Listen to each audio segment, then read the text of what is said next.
Okay, check, check. 1, 2, check, check. Okay, check, check. Maybe it's working. So, welcome to everyone. Let me get this out of here. Okay. Welcome to everyone. And it's good to see you. And apologize for the delay. We're having a large slideshow tonight, and I am trying to get that all prepared for you. I apologize for the delay and for any technical difficulties that may occur. Um, but welcome to everyone and happy Wednesday, October 9 to you. Okay. Uh, and please pray for everyone in the path of the storm. By that I mean the hurricane down in Florida, Milton. And for the particular storm we will be discussing tonight, I guess there's a different kind of prayer. So we'll be getting into that. But let me go ahead and hurry and get started without wasting much time, because we have a lot to cover tonight. I hope everyone had a great day, great week. I apologize, it's been a few days, had a lot to do, and I still got a lot to do, but we should have a busy next few days. So I'm glad about that, and we have some good news for you guys, but next few days we'll be rolling it out. So let's be talking here. So welcome. It's a new day. Edge of my seat. Hey, well, thank you. Thanks for being here. ACB, looking forward to hearing some truths. So am I. So am I. Okay, ACB, I agree with this. And you know what? I was going to do this late in the show, but let me do it now. Let's get all the business and everything taken care of. So, you guys, please listen to me at this moment. Hit the like, okay? And then there's some things that I want you to do real quick, other than hitting the like. I want you to go and save this right here. Okay, save that for your. Let me put this on the screen for your reading. Well, I'll put it on the screen later. Anyway, go ahead and do that. Okay, it's essential that you do that. And then I need you to go ahead and go ahead and get this one here on your devices for further reading. We will be getting into that. It's odd that ACB mentions that. Um, Odd that he mentions that I am preparing to take a look at soon enough. Okay, so let's make sure that works. Okay, good. And so you guys get caught up on that stuff, and you'll have some background reading covered. Very important. Um,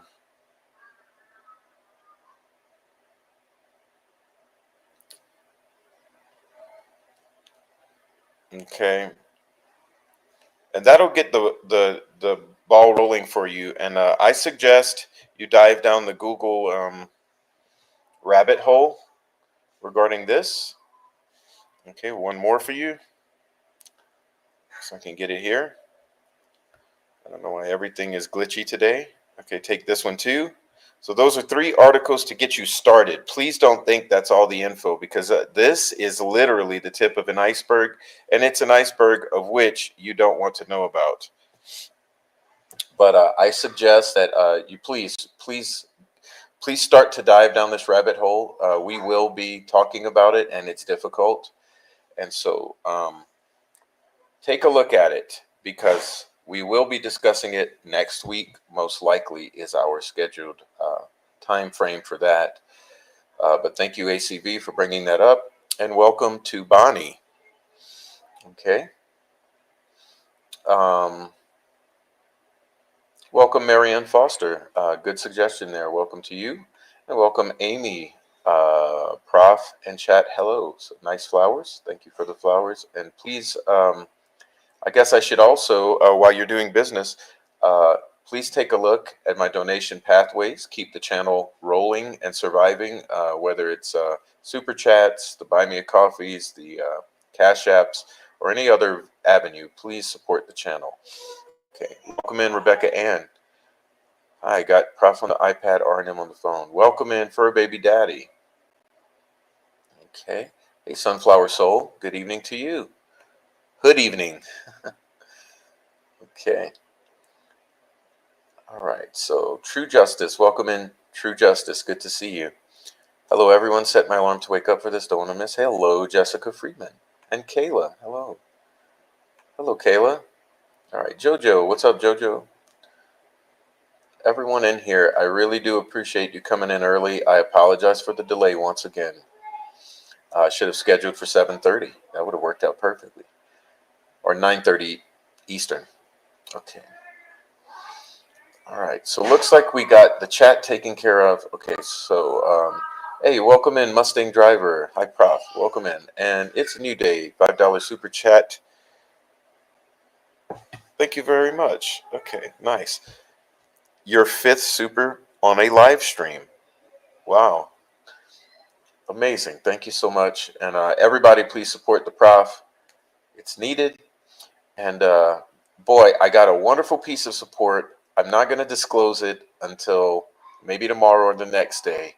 But someone who loves the channel has sent me a very nice addition to the channel, and you will see it as soon as I'm able to cope with it. I had zero. I don't know. Today has been crazy, but we got great great support for the channel, and I really do appreciate that. And I'm working hard to try to earn that support. So welcome in, Cromley. Hello, Prof in chat. All right, thank you. Yes, sorry the Prof, she says. Sorry the Prof. She means support. Okay, so guys, tonight, listen.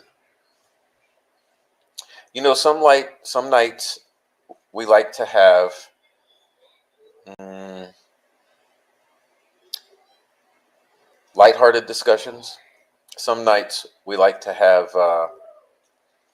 emotional, community-based discussions, and then unfortunately, some nights we have to have serious discussions about things that are not that pleasing to talk about. But there's a time to be serious, and tonight is that time. So we will be getting into that serious stuff. I apologize in advance if you're not here for that, but don't worry. Tomorrow will be a little different, and then Friday will be a little different. So you'll have the whole flavor the rest of this week. But tonight will be a little time for serious. So if you're a screenshotter, get ready for that. If you're a listener, relax yourself and be prepared to listen, and be excited that your listening experience will soon be getting better. And if you're a chatter, please do chat, because that's what's up. But hey, I have an idea here.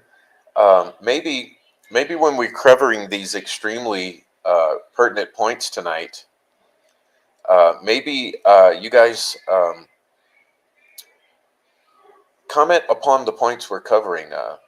Try to try to maybe expand upon what I am covering on the screen, because I think you all have so much to add. And on serious shows like this, I would like to see you all elaborating on the points to the best of your ability. And there are a lot of points to cover. And trust me, some of you may be familiar with some of it. Some of you may have seen some of it before. Some of you may have not. But it will certainly be worth discussing. Points worth discussing is my bottom line, and not too pleasing in both of those. So,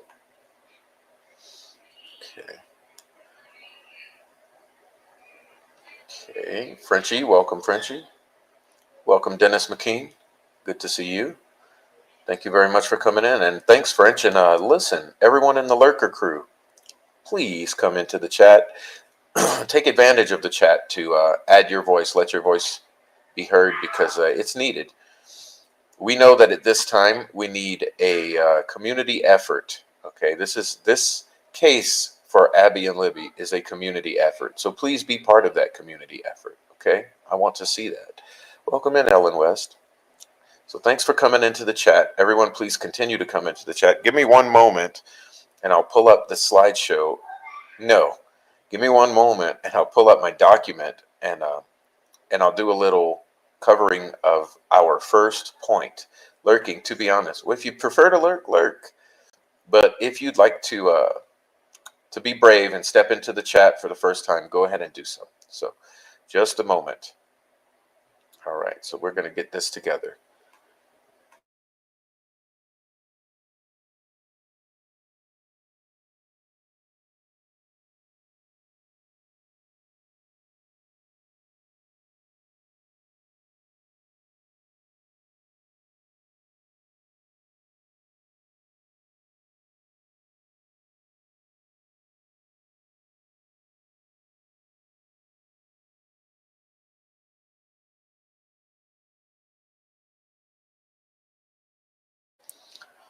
Okay, and hey, digital, welcome to you. So the first half of the show tonight, we're going to cover our current topics of the week. Okay, the current topics of the week. We'll be getting into that immediately, and then we're going to get into the meat and potatoes here. So yeah, we'll be starting with a couple hot topics.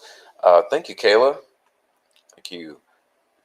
You saw the video, and it was fantastic. I thank you all for watching it, and please go and add to the comment section there. And I'm talking about Apocalypse Delphi, my latest video upload. Please do watch it if you haven't seen it. It's got some meat to it, and and I put my own touch. It's a hodgepodge, but it's got a story to tell. Stay on it. All right, so you guys, welcome in, Westy. Sleep listening tonight. It's 2:30 a.m. Already dropped off in crime night by hanging. Oh wow, well we got a long one tonight, so catch the replay. Catch the replay, Westy. Thanks for being here, though. Heavy metal rehab. All right, what's up, heavy metal rehab? Thanks for jumping into the chat. You guys are making me warm and fuzzy inside coming into this chat. Thank you so much. Okay. Oh, you saw Train Man as well? Awesome. Yeah, you guys watch my videos. I have said before, it takes 10 times as long to make videos as live streams. And the funny thing is, okay, see, we got a troll in the chat. I know who you are, too. So let's, somebody deal with Mustang, please. Gonna get him out of this way. All right, where are we? Okay, as you see, the trolls are coming in. So, what do trolls mean? Trolls mean they know that we're about to hit something good. So, I hope you know that we are about to hit something. So, first off, Todd Click. Okay, so tonight I will be discussing some Todd Click issues. Okay, first issue is I don't know how many of you have deep dived into the PCA for his arrest. Okay. Raise your hand in the chat, actually, if you have. Let's see. Put 1 in the chat if you have analyzed the PCA for Todd Click. Put 2 in the chat if you have not, because let me tell you, there's some points, and I'll just get into those points. Let me sidetrack and get into the points first. Do a little backwards. Okay.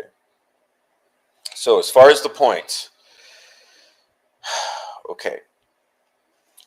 First thing I'd like you to know is, oh, I see a lot haven't. Oh, wow. Wow. Oh, that's mind-blowing. Okay. That's mind-blowing. Okay, so let me lay the groundwork for you. Okay. Heavy metal rehab stuff makes me angry. I heard the PCA I read the PCA and still couldn't figure out why he was arrested. The music was beautiful and emotional. Wasn't it beautiful? I just loved putting that together. Okay. So listen.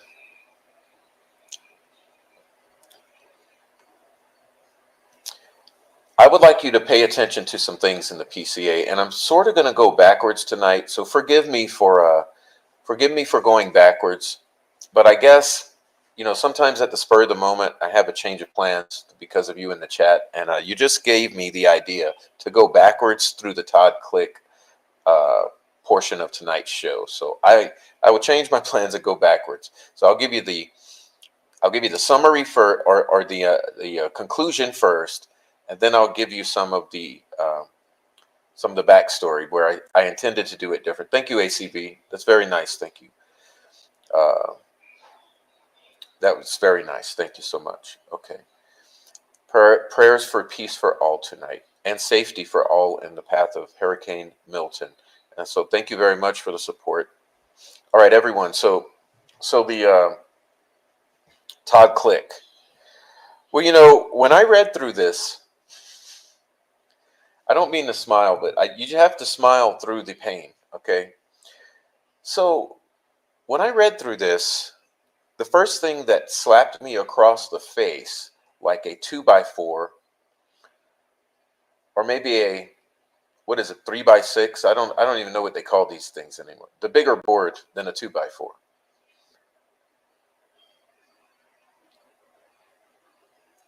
I mean, I didn't even make it past the first page before I got smacked.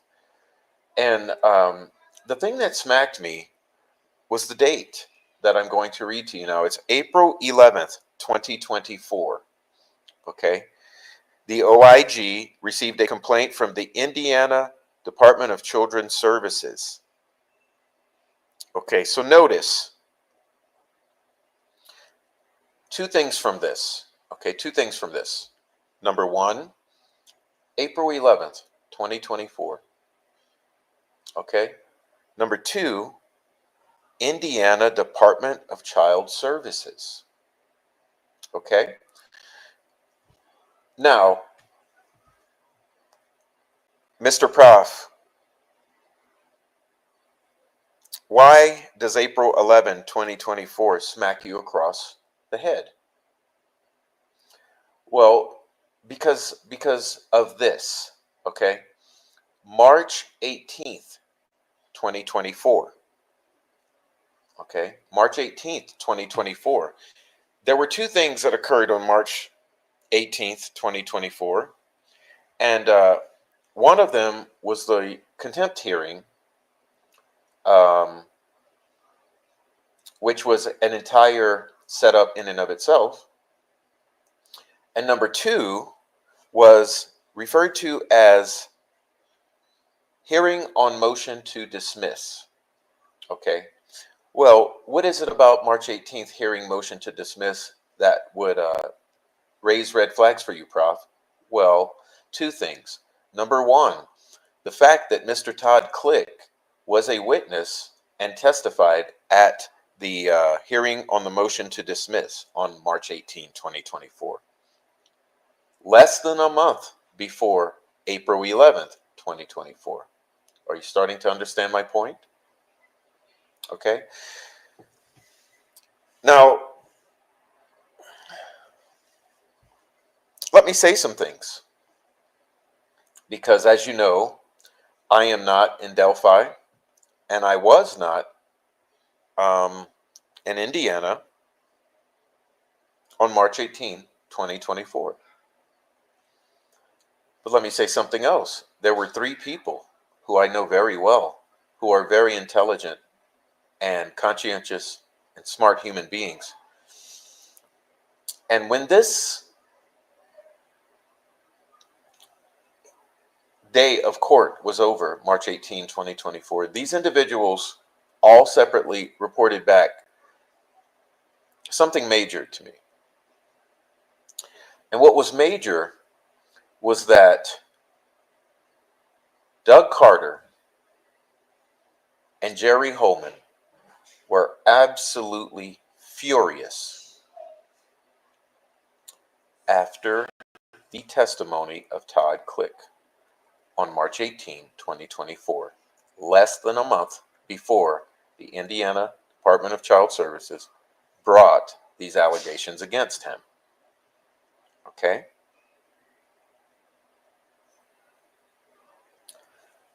Yeah. They were pissed. Yes. So you get what I'm saying, that I don't know who of you in the chat. I guess I would also like you to raise your hand if you were in the courtroom to confirm my statements here. But three of my friends who were in the courtroom all unanimously agreed that they were furious. Okay? So what happened? What was it then that happened? Well, he spoke. And what I'm going to do is give you some, I'm kind of going to really railroad through, for lack of a better term, his testimony here, or his direct examination. So maybe you can put yourselves in the mind of a compromised ISP officer and try to understand why you might be furious at this guy. Okay?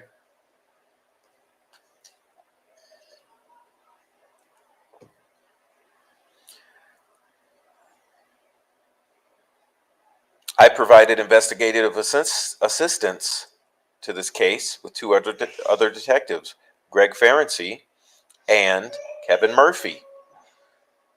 Okay? Who was also a FBI Joint Terrorism Task Force member.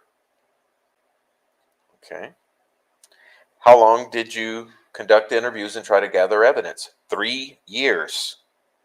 June of 2018, and ceased when Detective Ferenczi was shot and killed in the line of duty July 7th, 2021. An entire side project. Okay.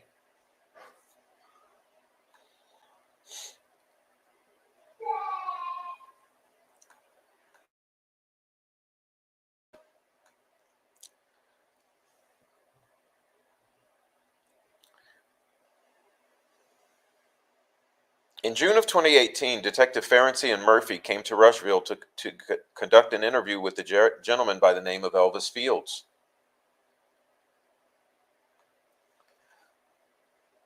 They asked to use our interview room at the Rushville PD. They asked if I'd be willing to operate equipment for them. They asked me if I was familiar with Elvis Fields, to which I was. They asked if I would kind of watch the interview and give my opinion on what. So after that, Detective Murphy and Detective Ferenczi told me they were looking at a couple of individuals from Delphi.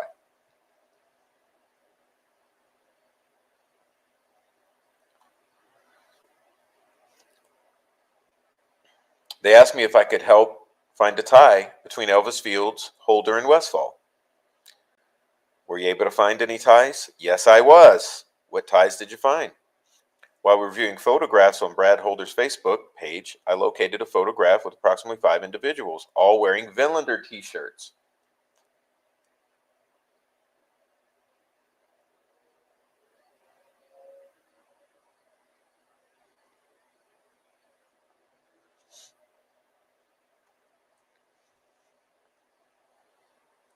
Okay. I recognize Johnny Mesher from Rushville. He's been arrested numerous times. Okay, and what else? So I knew from previous incidents that Johnny Messer's uncle, Billy Messer, used to live with Elvis Fields. Okay, so I contacted Ferenczi and Murphy and told them specifically to look at the photo and that the individual standing in between Brad Holder and Patrick Westfall was Johnny Messer, an individual from Rushville. So after that, I know that Ferenczi and Murphy came down to Rushville and we conducted an interview with Johnny Messer.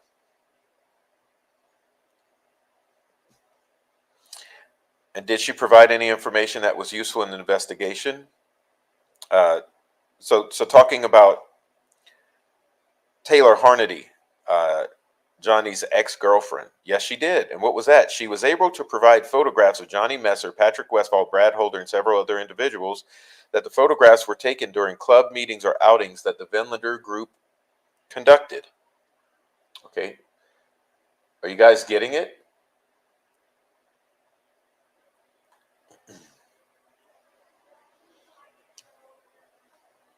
We conducted several other interviews. I specifically asked Johnny if he had tried to recruit anyone else from Rushville to be part of the Vinlander group. Johnny Messer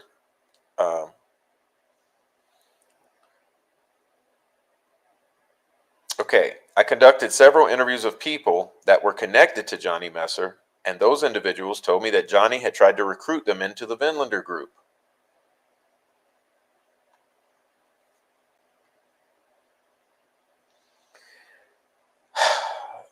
During our interview with Taylor, she had given us a cell phone of hers. Well, she indicated that there was a cell phone of hers that contained recordings of a kidnapping that Johnny was involved in.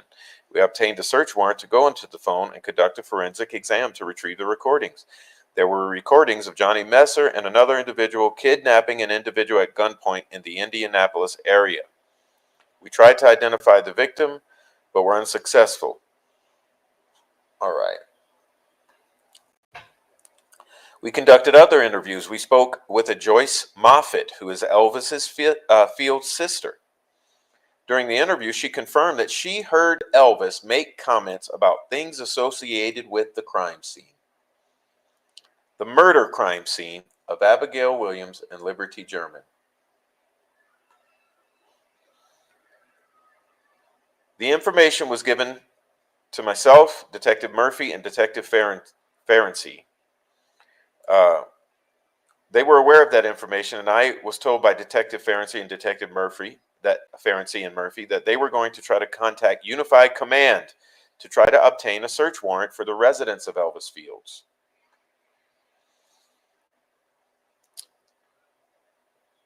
We were unable to get a response from Unified Command as to whether or not we were authorized to get a search warrant. So Joyce Moffett, Elvis's sister, says basically he's somehow involved in the crime and you weren't able to secure a search warrant of any type. That's correct. We conducted several other interviews throughout that timeline. We were able to connect Elvis Fields to a gentleman by the name of Josh Chrisman.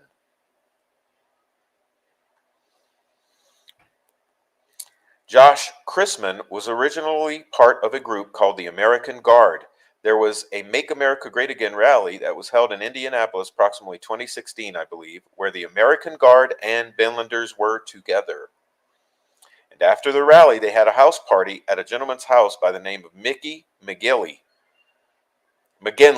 Thank you. Yes, Mr. McGinley was also a Vinlander. He was also friends with a gentleman by the name of Brian James, who I guess was head of the American Guard. So we were able to connect Josh Chrisman. We knew that he was a semi-truck driver and conducted deliveries for a company called Flynn Livestock that would transport hogs to different facilities. I know that Weichman's Pig Farm in Delphi and then the Tyson plant in Logansport, that they would make deliveries. Elvis Fields kind of worked under the table at Flynn Livestock, and he would get paid by drivers to load and unload semis, and he would periodically ride with the drivers to make deliveries.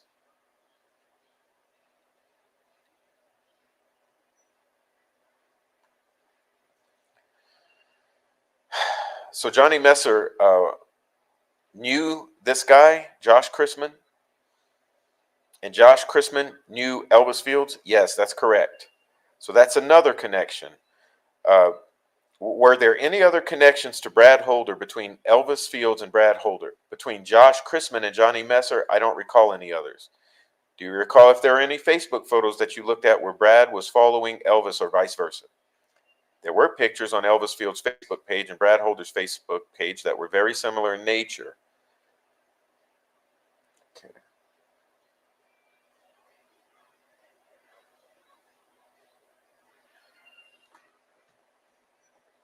There was pictures of sticks that were placed under in different arrangements. I know that there was a picture of a folding pocket knife that they each had. They each had similar pictures of trees. It was just the similarities were very odd. Well, Elvis Fields was duplicating or copycatting Brad Holder's art. Okay. So there's a bunch of objecting and all of this shit. Okay. And let's see, we get on with it. Did Elvis say anything where he was involved in this crime as part of your investigation? Elvis did not say anything to me directly, no. Did he say anything to Kevin Murphy? There was, back in February 2018, I believe, Jerry Holman and Kevin Murphy interviewed Elvis Fields at the Rushville PD. And when Detective Murphy took Elvis back to his trailer, Elvis approached Detective Murphy and said, "Hey, if my spit is found on those girls and I've got a reason for why it's there, I'll be okay, correct?" After after some type of that type of information, do you know if that was relayed to Unified Command to try to see if they'd be willing to get a search warrant for Elvis Fields' house? Yes, and that was, if I recall, there were some statements that Elvis made to his sister that initially prompted the investigation. Is that Joyce Moffett or someone else? That's a different sister, somebody else. Okay, what did that part of your investigation reveal? Well, Elvis had made some statements to his sister, Mary Abrams. I don't recall exactly all of the words that he used, but he told Mary that he was going to go away for a while. And he had done something bad to some girls. He was on a high bridge. They had placed sticks in one of the girls' hair to represent antlers. That he was in a gang and he had a brother now.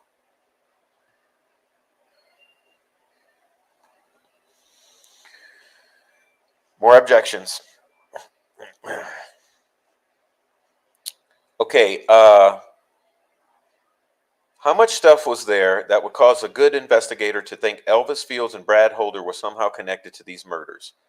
It was the belief of Detective Murphy, Detective Ferenczi, and I that there was a strong likelihood that there was. That Brad Holder, Patrick Westphal, and Elvis Fields had strong involvement in the murders of the girls. So, how did this investigation on your end wind down? The investigation came to an end when Detective Ferenczi was shot and killed in the line of duty by Shane Meehan, mayor, former mayor. Who do they allow to become mayors in the United States of America, ladies and gentlemen? Save that. Save that.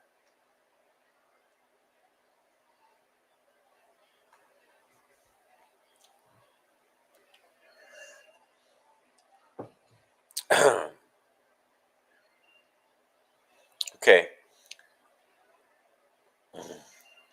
Then we got a whole bunch of objections, of course, and then they get into the fact that they do an exhibit A. Okay. And exhibit A is around this issue. He says, I eventually contacted a friend of mine who was a former prosecutor and a criminal defense attorney. After Richard Allen was arrested, I was initially kind of shocked and confused. I read the affidavit, the probable cause affidavit for the arrest, and I felt like the investigative information that Ferenczi, Murphy, and I had compiled was more compelling than what was contained within the PCA for Richard Allen's arrest. Well, I wasn't sure exactly what to do, so I reached out to a friend of mine who is a former prosecutor and was a defense attorney for advice on what I should do.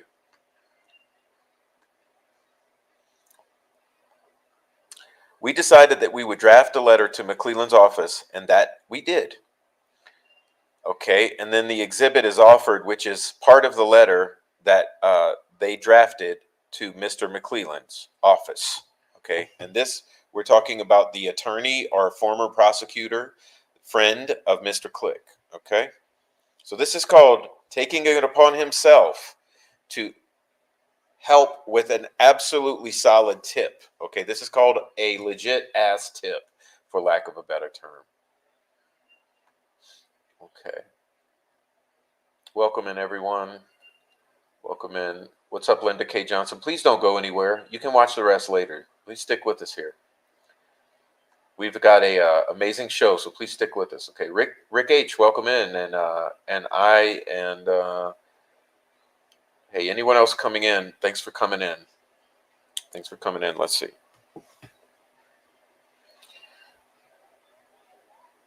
Now, listen to this. Listen to this. What was your reasoning for writing this letter? Listen how honorable. Just to make sure that he, McClelland, was aware of the investigative work that Detective Murphy and Detective Ferenczi and I had conducted. Okay? So,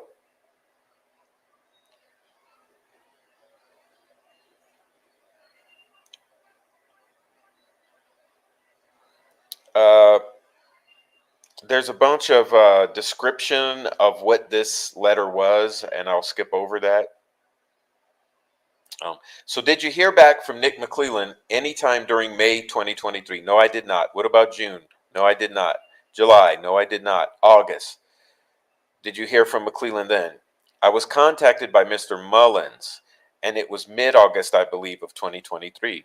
He wanted to set up a meeting with me and Detective Holman and asked that I provide all of my investigative materials, which would include police reports, AV recordings of interviews, and told me that they would sit down with me to go over some of the evidence that they had against Allen and try to put my mind at ease. Yeah, or was it to get the rest of what you had so that they can reverse engineer some damage control and make this all go away?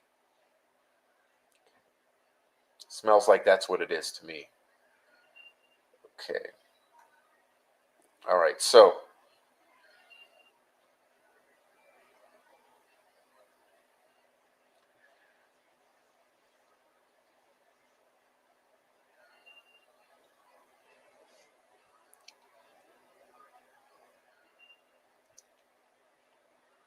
So what happened? I went to ISP Post, met with detectives, Mr. Holman, Mr. Vito. I provided them with everything I had. Uh-oh. Uh-oh. Uh-oh. That was your mistake, Mr. Click. That was the mistake. I provided them with the thumb drive that contained all of the interviews that were conducted. Mistake. I believe there was cell phone extraction data that was included in that, like my AV interviews, and then I sat down with Vito for approximately an hour or so and just kind of gave a brief summary of the investigative work that Ferenczi Murphy and I had completed. Did they put your mind at ease? No, sir. After this meeting with Vito and Holman and whoever else you said, what happened then? I left, and as I was walking out, I noticed Brad Holder sitting in the fucking front lobby.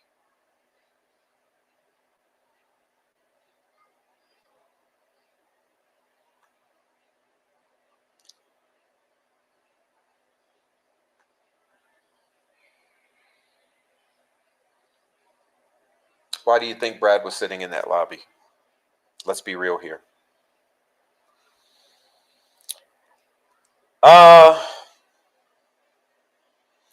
Did you ever hear from anyone? Nope, I was never contacted. Did you ever contact them again? I contacted Detective Holman. And, well, why did you do that? Shortly after the Franks memorandum had been released, I was contacted by a friend of mine that stated a female by the name of Alicia Cole, who had had a child with Johnny Messer, in other words, baby mama, had a cell phone of Johnny's that she believed I might be interested in.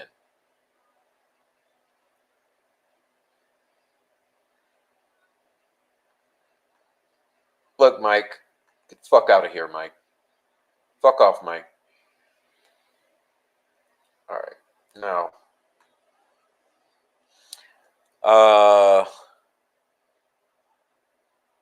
we searched several phones belonging to Johnny Messer that Johnny would have been using during the time that Abby and Libby would have been killed. We actually referred to that cell phone as the Goldilocks cell phone. We believe there might have been information contained on that cell phone.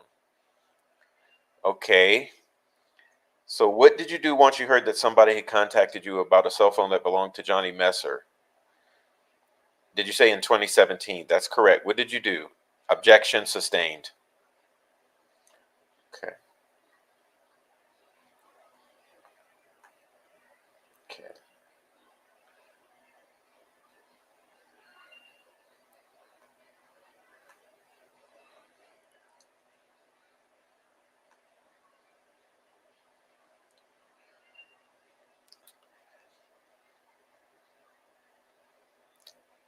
Did you contact anybody about this Goldilocks phone?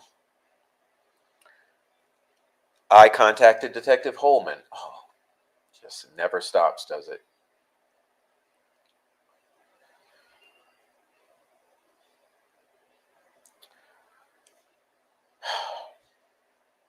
I checked with Alicia Cole, and then I spoke with Detective Holman. I explained to him the significance of that we felt the cell phone provided, the fucking Goldilocks phone.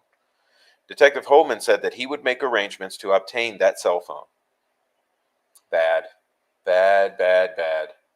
Bad call.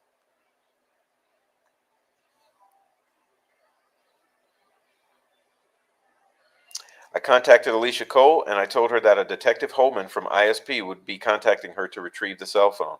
After approximately 2 weeks, I contacted Alicia just to make sure that the cell phone had been recovered, and it had not been, because no one cares. Then what happened? At that time, I contacted Brian Alvey, who's an investigator for the criminal defense team, advised him of the cell phone, and he went and retrieved the cell phone. Thank God. Okay.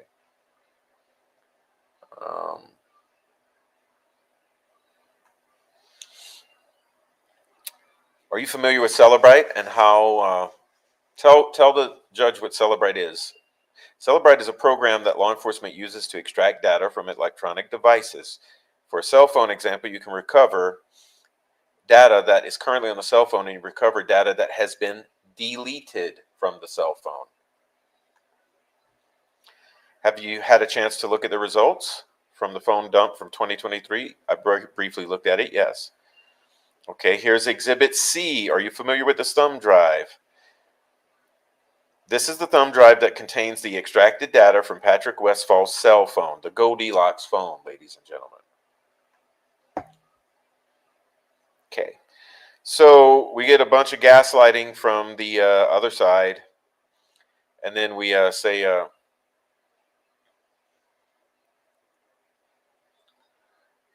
when I was he says, when I was a detective and investigator for the ISP Crimes Against Children Task Force, any cell phone that we had that we were going to do a forensic exam on, we would take to the ISP Cybercrimes Unit.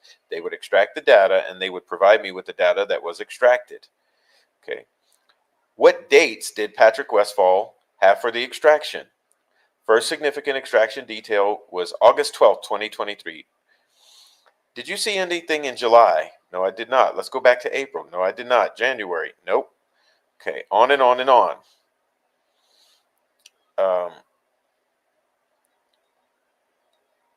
What would you learn? What you would learn, Judge, if he was allowed to continue, is that Patrick Westfall's phone that he brought to the police had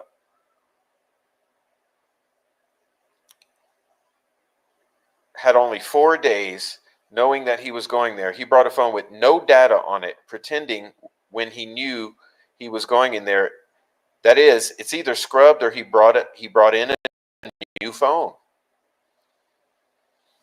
And that goes towards showing that he had a predisposition or was trying to hide evidence. And when he's trying to hide evidence, then that goes towards, well, if he's trying to hide evidence in 2023, was he doing it back in 2017?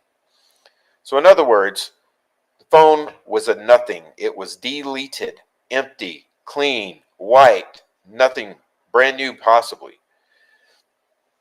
Okay, so let's see. We got the end, basically the end of it. There's a little crossing that's irrelevant. Except we get to this point here, which says, did you ever run into anybody in your time as a detective that had low mental capacity that committed crimes? Yes, sir. Serious crimes? Yes, sir. Okay. Also, so there's an objection again or whatever. And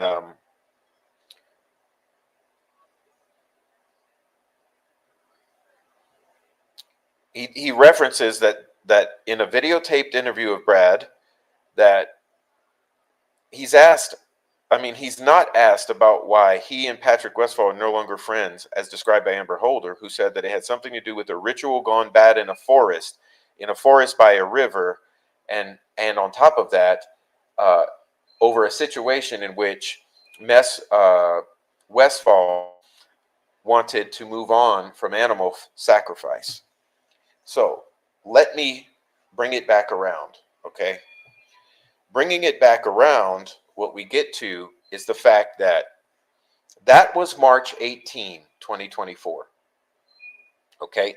By April 11, less than a month later, the Department of Child Services alleges that Click has submitted falsified reports as part of his employment. Okay. Now, I've noticed something. Okay, other than it's rife with typos. Okay, if you go into this probable cause affidavit for Todd Click's arrest, it's full of typos. Okay, by that I mean the initials. When you're looking through all the initials, they're mixed up everywhere. Okay, which is one problem. But what's the main problem with me? Wow.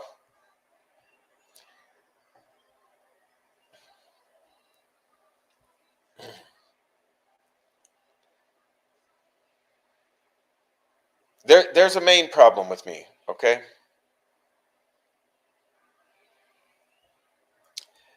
And the main problem with me is there's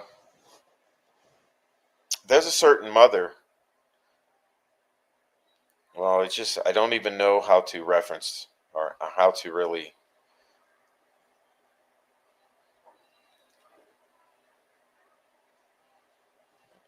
so let me see if I can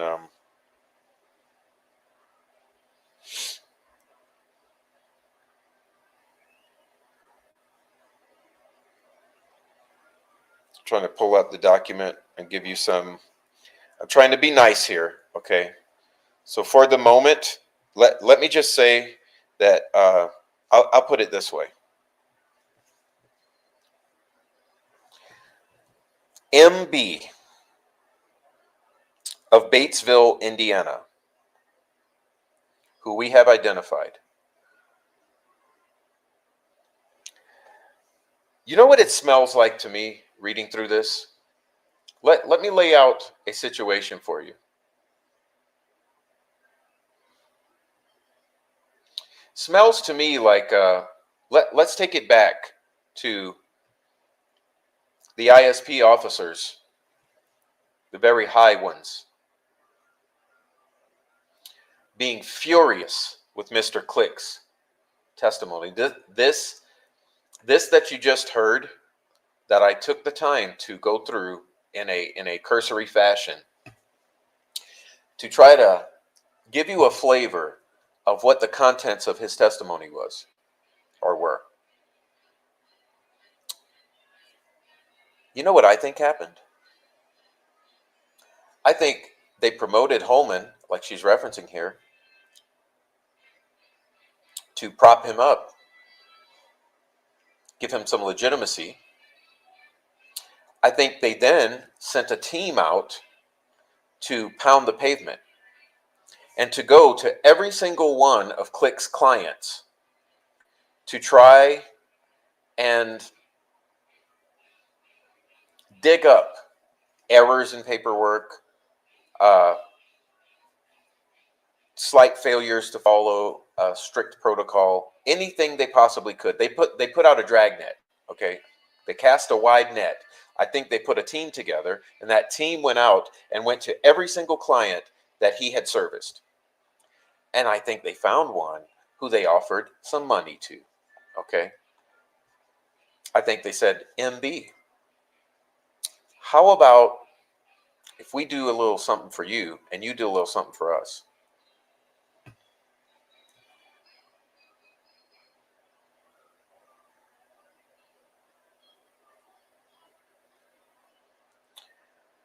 So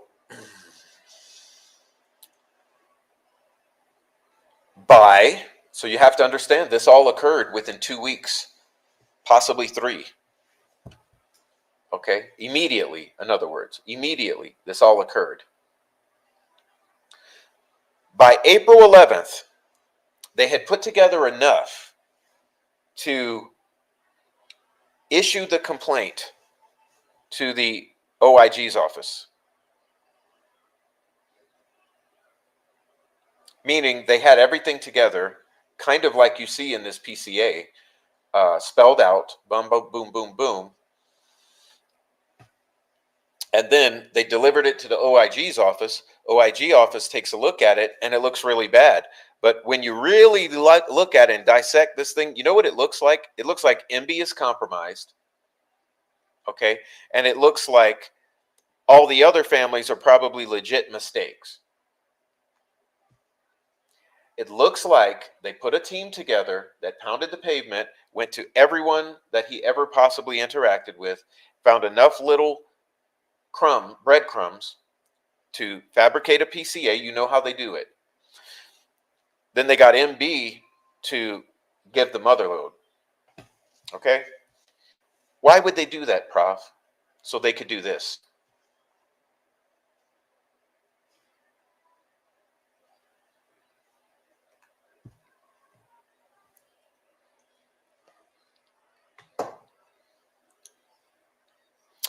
That's not an orange uniform or a favorite orange shirt that he's wearing. No, it's not. I'm absolutely positive that he does not choose of his free will to be wearing orange. Okay? Are we understanding reality here? What's really fucking going on?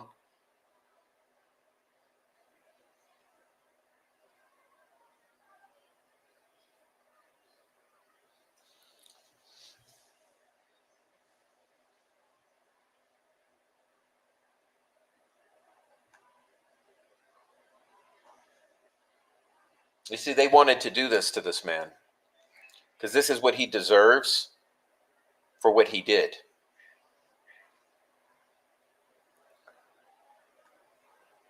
How do you know, Prof? Well, well, you got to think. You got to look at the big picture. You got to listen to what all of the bootlickers, as Rick Snay likes to call them, are saying. Okay?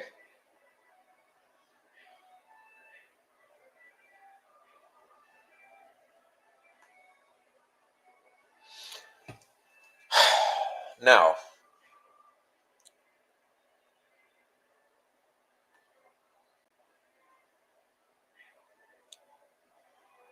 you see, the bootlickers want you to believe that we are crazy for thinking something like this.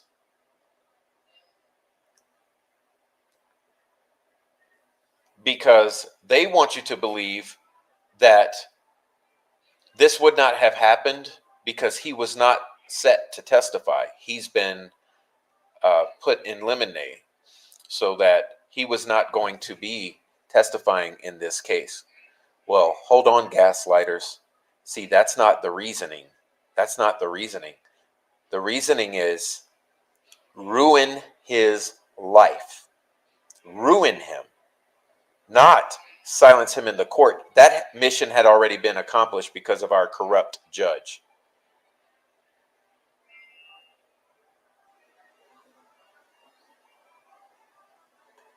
Okay? So this is not about keeping his mouth sealed in the Abby and Libby trial. This is about ruining him.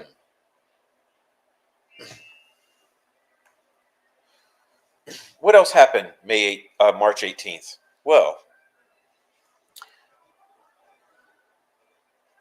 Nick needed to bring someone in to help handle oral arguments. He only handled the contempt. Yes, because that was his mission. Which failed, by the way. Just like this will. Okay. All right. Now,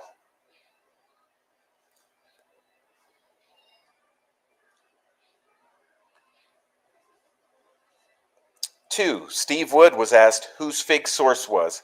He said the prosecutor, Nick McClellan. Ooh. Remember Skip? Skip came. We had Skip's information. He gave me all his information, and then I read the transcripts for you, which I would be glad to do again.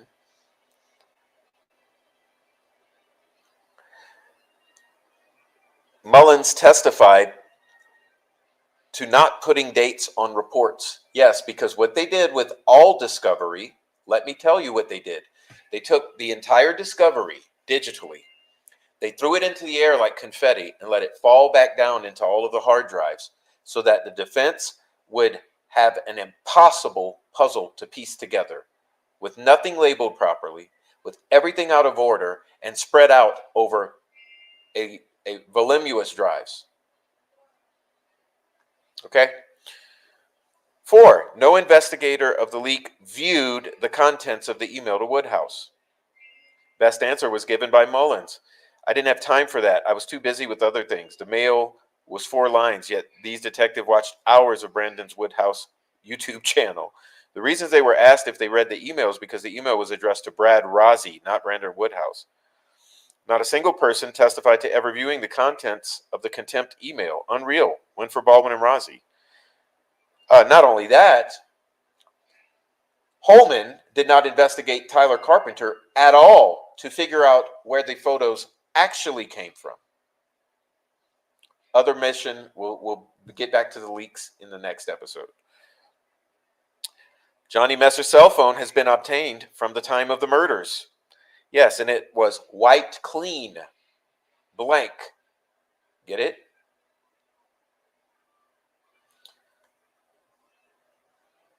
Todd Click was unreal on the stand. Oh my God, he's going to kill it during trial. Like, I have no words. Sorry. This. I want you to look. That's midway, the lower third of the page. Todd Click was unreal on the stand. Oh my God, he's going to kill it during trial. Like, I have no words. Yeah, but what do we have now? Okay. Doug Carter has the tightest bunghole. Who did I say to you was angry and head was exploding? Jerry Holman, Doug Carter.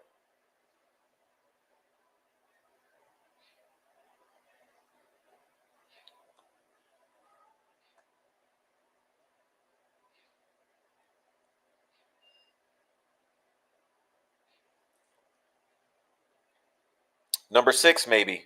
They're missing all interviews from April 28th to June 30th, as well as the first week of the investigation. I mean, like, they have no recorded interviews. The prosecution didn't meet its burden, in my opinion, with anything Gull let in. Gull let in hella hearsay between a dead man and Westerman. Of course she would. No messages surfaced during the hearing between Westerman or Baldwin, nor was there any direct evidence of violating a gag order or protective order, which would have equaled contempt. So I believe this is a wash all the way around. Yes, great job, great girl. And listen, be reminded that when our unhinged, shameful judge issued the order which denied the contempt, she spent the first half of that slandering Baldwin and Rozzi, calling them sloppy, negligent, blah, blah, blah, blah, blah, blah, blah, blah, beat them to the pavement. Okay? But then turned around and said, however, I can't issue contempt because Steve Wood made it impossible thanks to Fig Solves. Okay?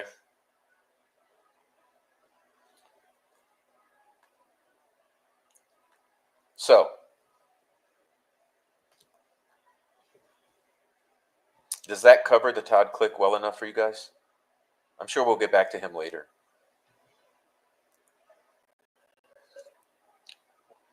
Okay. I thought it'd be done in 10 minutes. That was an hour. Okay, that's Todd Click.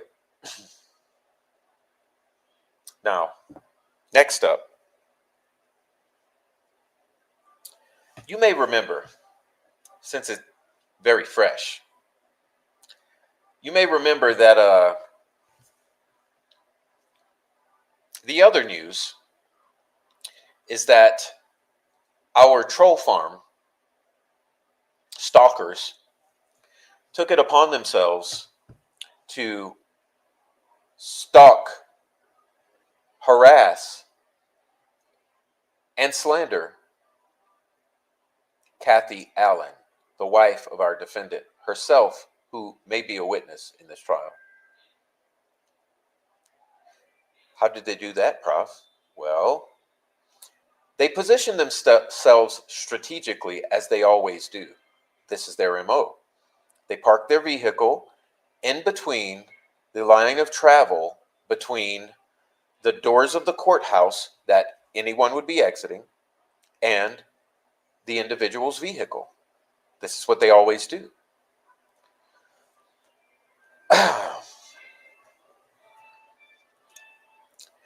What they then did was, as they saw our victims approaching, they whipped out a camera, a cell phone, and started recording. And then kept recording. Lured over our victims, our potential future witnesses in the trial of Richard Allen for the murders of 2 young girls. They proceeded to antagonize, harass, question, record, then publish, slander, shame, and threaten Kathy Allen. They did videos, which are documented and recorded, by the way. They did postings all over social media, alleging all sorts of things about Kathy Allen, a witness in the trial of the state of Indiana v. Richard Allen over the murder of two baby girls, Abigail Williams and Liberty German, they stated that the goal of doing so was to get inside the defendant's head and make him feel alone, like his wife, the last person who believed him, no longer believed in him, in order to manipulate or twist him into a plea deal or further confessions or cooperation with the prosecutor. Yeah, they did that. And they proudly announced it on several channels. And yes, it is all documented.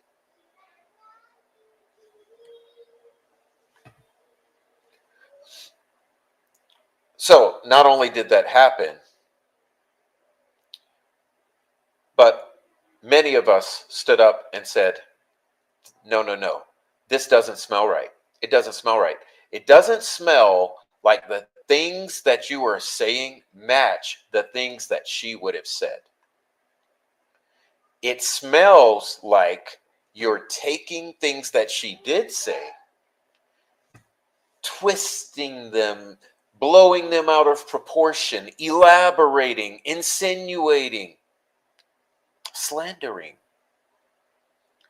in order to push a narrative to accomplish your goal of interfering with the mind state of the defendant in order to coerce him, like he's already been coerced, into further confessions, cooperation, or a plea deal.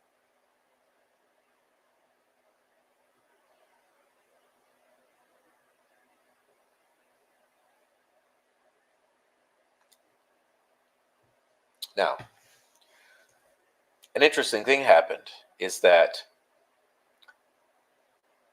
Miss Allen decided she was going to put her foot down.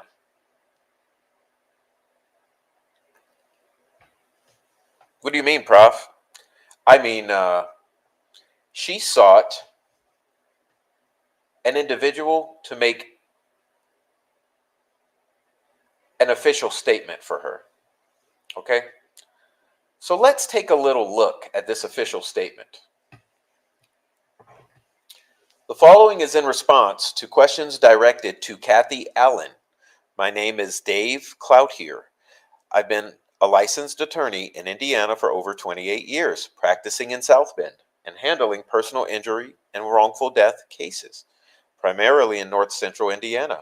I can confirm that I am privileged to represent Kathy on a pro bono basis with respect to advising her about protecting her interests related to the publicity surrounding the State v. Allen case, in which Kathy's husband Rick is accused of the tragic murders of Liberty German and Abigail Williams.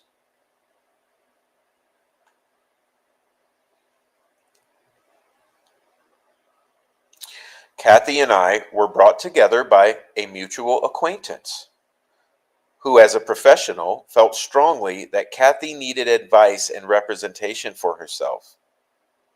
Yes, because she's being assaulted by the troll farm.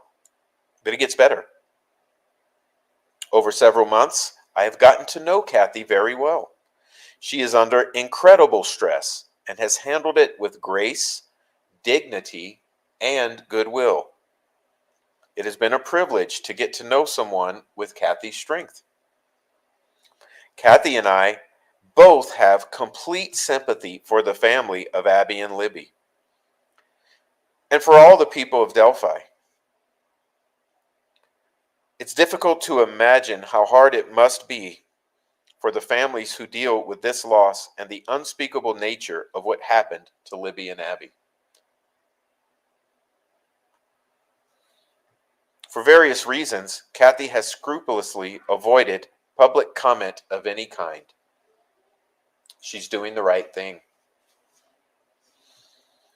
Even in the face of repeated false claims and misinformation, both generally and specifically related to her, and that means the troll farm.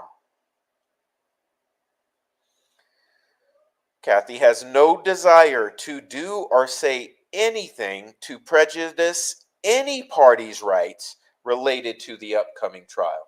Oh, like the opposite of our bootlicking, compromised troll farm narrative pushers.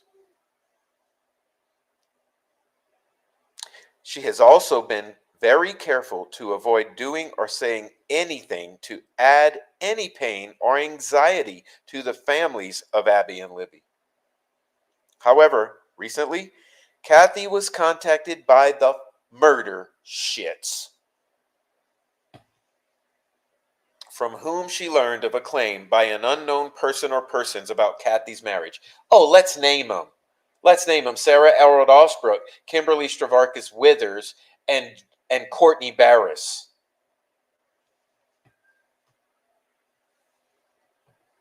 And throw Tammy Kirby in there too.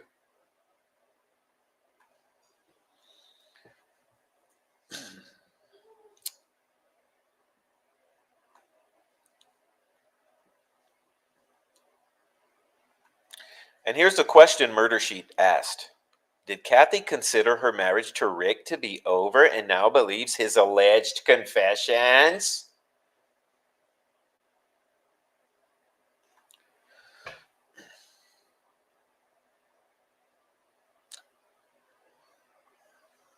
Relatedly, it was asked of Kathy whether she had some kind of recent change of heart. And it is on that basis going around saying these things.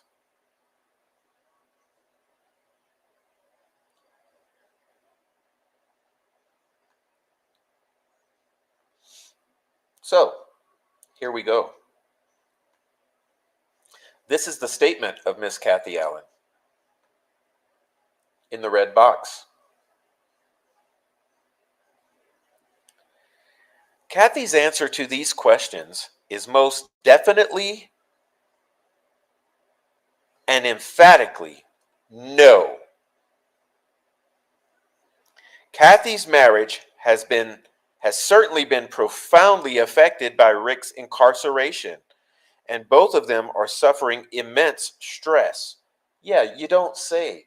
Let me take your husband and put him in Westville for 2 years and see how your marriage is doing. Kathy loves her husband, believes in the sanctity of marriage vows, and believes that the same presumption of innocence our legal system gives to Rick should be given in equal measure by her to the husband she loves.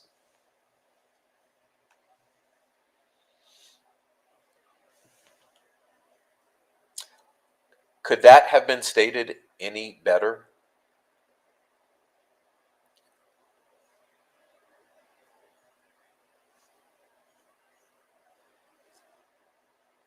I would like to get to know this attorney. Based on his use of language, I think he's a very conscientious individual and a compassionate and humble human being. As to her husband's alleged confessions, it is not true that Kathy now believes them. But at this time, Kathy will limit her response to just that. Finally,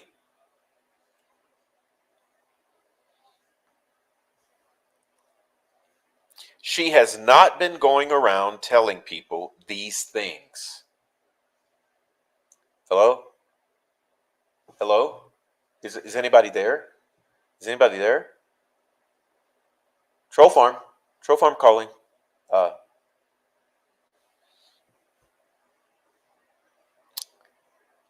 Now, Kathy certainly has strong opinions and much to say about these matters more broadly. Perhaps in the very near future or further down the road, she may be willing to say more, especially after trial.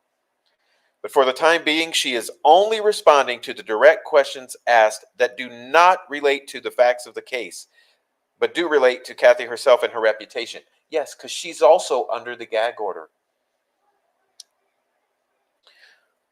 With malice towards no one,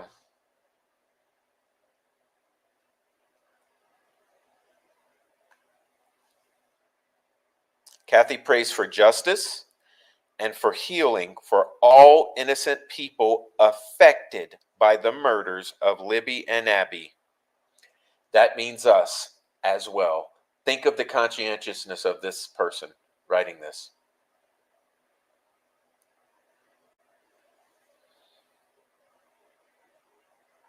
Kathy prays for justice and for healing for all innocent people affected by the murders of Libby and Abby. She's also extremely grateful to Rick's defense team of lawyers, their staff, and investigators. They have been courteous and kind to her and very conscientious about representing her husband.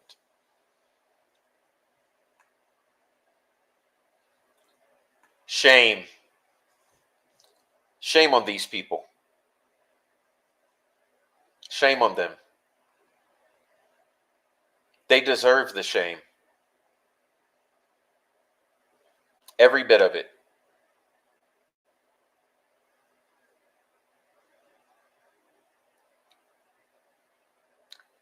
Every bit of it.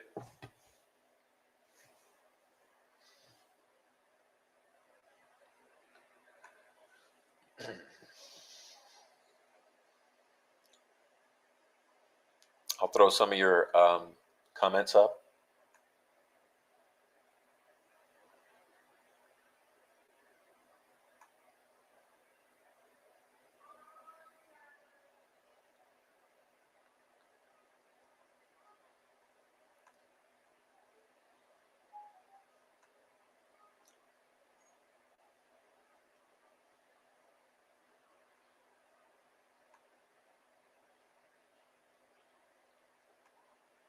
Just throwing these. I love you people in my chat. You guys are so good-hearted, kind-hearted, beautiful, and conscientious. I just love you. Thank you for the wonderful comments here.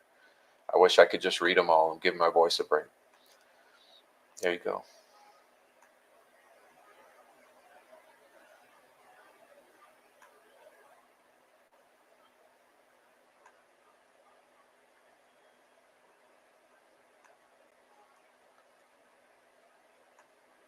Okay.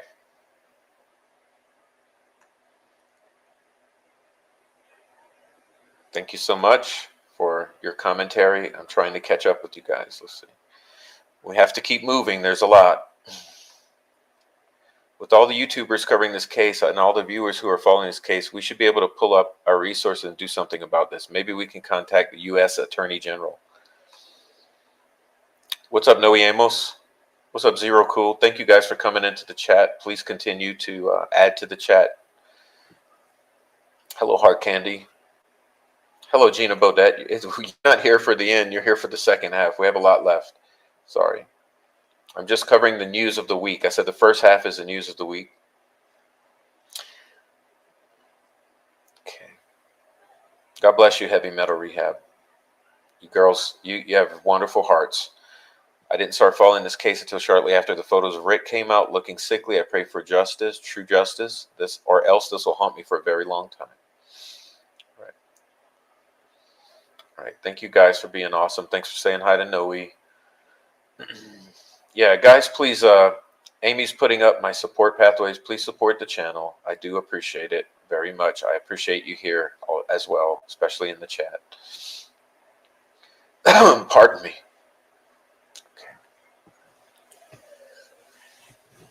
All right, so let's move on, because there's more shame to go around. I want to bring out this hit from April 23rd. You guys, I know how the news moves so fast in this news cycle of our world. It moves so fast that April seems like ages ago, but it really wasn't. But on April 14, 2024, savasgun@gmail.com wrote, "Judge, let cameras in the courtroom so at least we can see what happens in there. Given how horribly biased you are and the abusing your power, we do not have a shred of trust for you. You must have recused yourself long ago and not babysit the corrupt prosecution and law enforcement. What a despicable human being you are. Shame. Shame. Shame."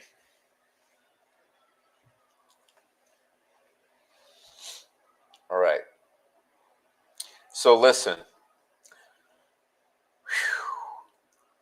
Wusa. That covers our first part of the presentation. Now we're getting into terrible, terrible grammar, but point taken. Okay. Now it's time for us to get into the important thing.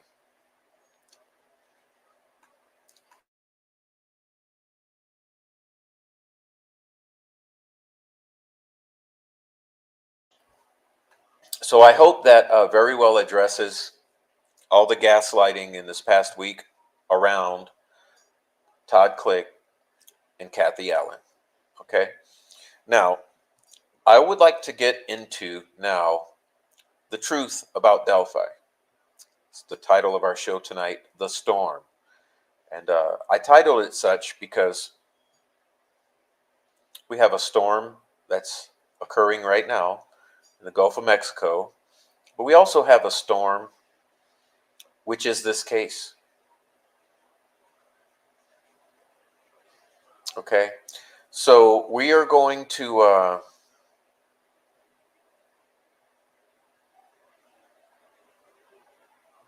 thank you, Sandy. We're going to get into the case tonight. Justice is coming, the age of Aquarius, a time when truth is being revealed to those who are able to discern it. Obviously, the trolls aren't ready to exit this matrix. Okay, God bless you guys. So, yeah. All right. So listen, I really hope that my slides are in perfect order, because I like that. I'm a little bit of a stickler for that. But I'm sure here and there may be some outliers. So, in the case that they're not in perfect order, I will be somewhat disappointed. But we'll be getting into some things I want to share with you and some talk about the case. And if you're in the lurker crew,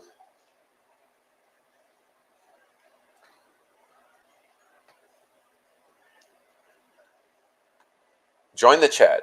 The chat is a wonderful place. This is where I really want you guys to invest in the chat. Thank you, Rebby Lee. Look at this wonderful Rebby Lee. Thank you for the Cash App, Canadian $4. Thank you so much, newbie here. Thank you for educating. It's what I do best, is at least on YouTube. So listen, thank you so much. And so I want to get into the case. And this is where I really would like you to invest in the chat tonight. Join the chat. Elaborate upon the points we're going to be addressing. There's a reason that I'm going to present the following material, because in a general way, this will be a summary of my idea about the truth about Delphi. And there's so much that it's almost impossible. Okay. But we'll be getting started. So you guys may be familiar with the triangle theory that Noe and I and Mr. Retired Master Trooper Joe Swisher often speak about, is our triangle theory, which is the basic idea that the majority of what happened to the girls took place within the bounds of this triangle you're looking at. Okay. So this includes some of the places may be familiar to you, like the High Bridge, which is dead center bottom, okay, and Deer Creek, which kind of goes through the lower portion. But some places may not be familiar to some of you. Like at the apex of the triangle here is the Andersons, where I think a lookout was stationed. The far right of the triangle is the Wilson Bridge, where I think the initial assault on the girls took place. The far left corner is Riley Park, where I believe a bunch of fuckery was going on. Okay, so I'm trying to orient you with maps right now. So please understand the maps that I am trying to help orient you with right now. So right here, you're going to see Riley Park in the center of your screen. Okay, you're going to see Deer Creek. You're also going to see at the lower bottom Marathon Gas Station. You know, the place from which we have destroyed evidence that in the form of video that would have proven who were at that gas station and who passed the gas station at some very important times.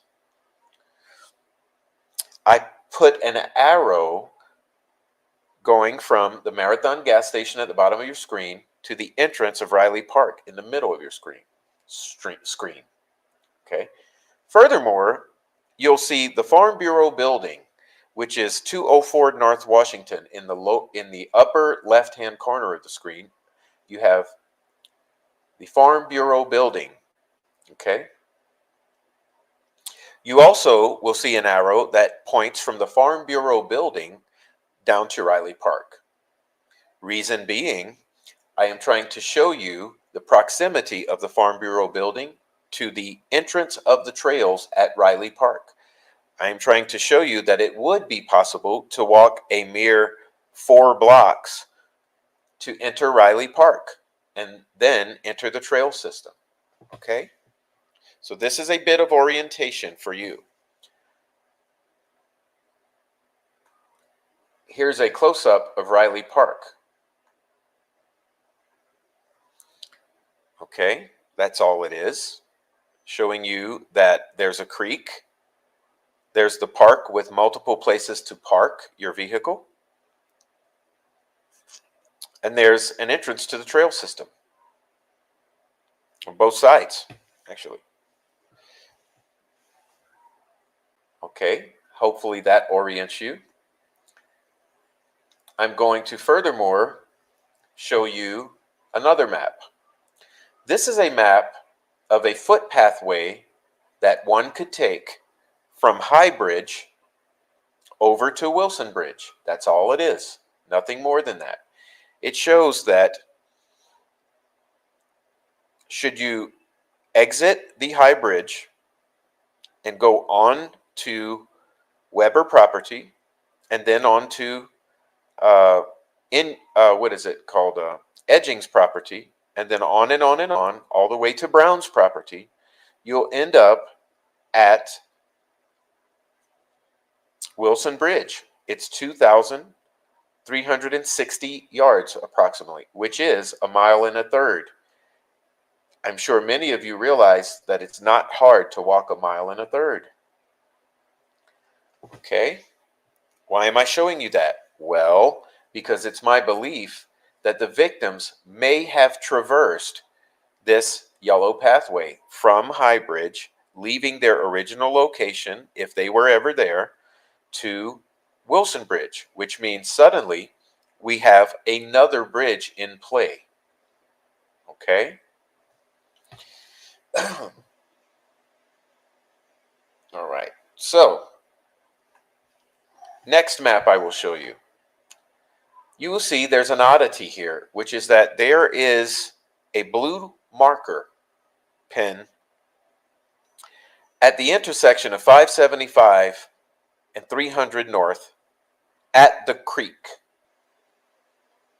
Well, what's interesting about this is, according to the Ron Logan PCA,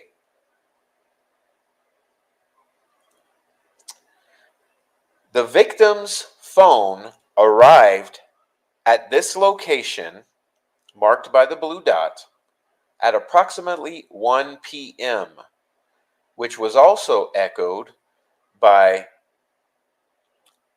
ISP Officer Riley, who also made the statement that the girls arrived at approximately 1 p.m.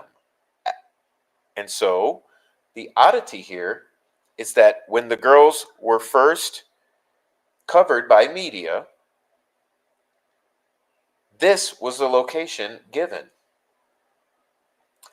when it was announced that their bodies were found on the banks of the creek, one half in the water.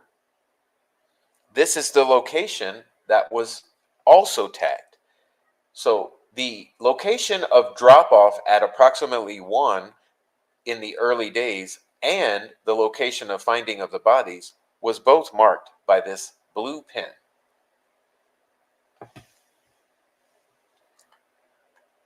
The next is a map of the Deer Creek Rural Historic District, which oddly enough includes every place I think those girls were during this crime. If you ignore the upper half of the schematic here and focus on the portion of the map on the lower half that follows the creek, you will notice some highlights. And you'll notice that things have not changed for quite a while. You'll notice a Mears property.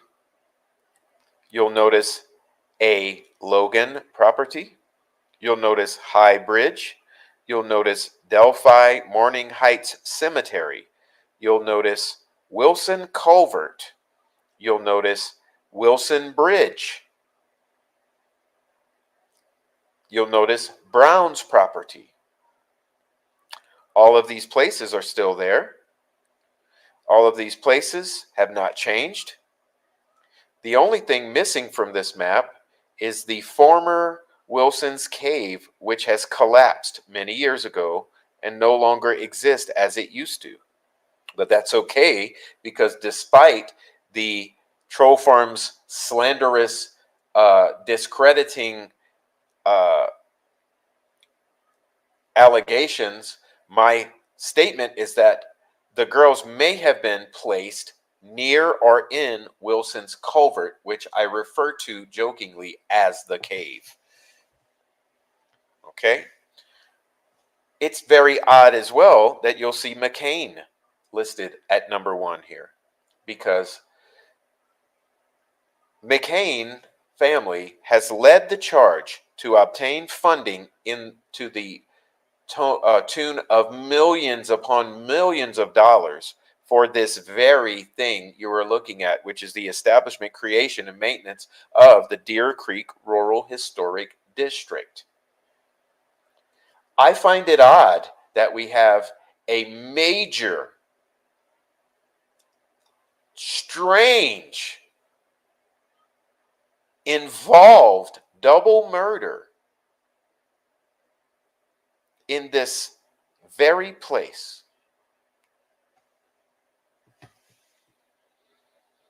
Okay?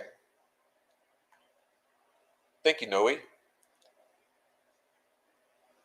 All right. Thank you, everybody.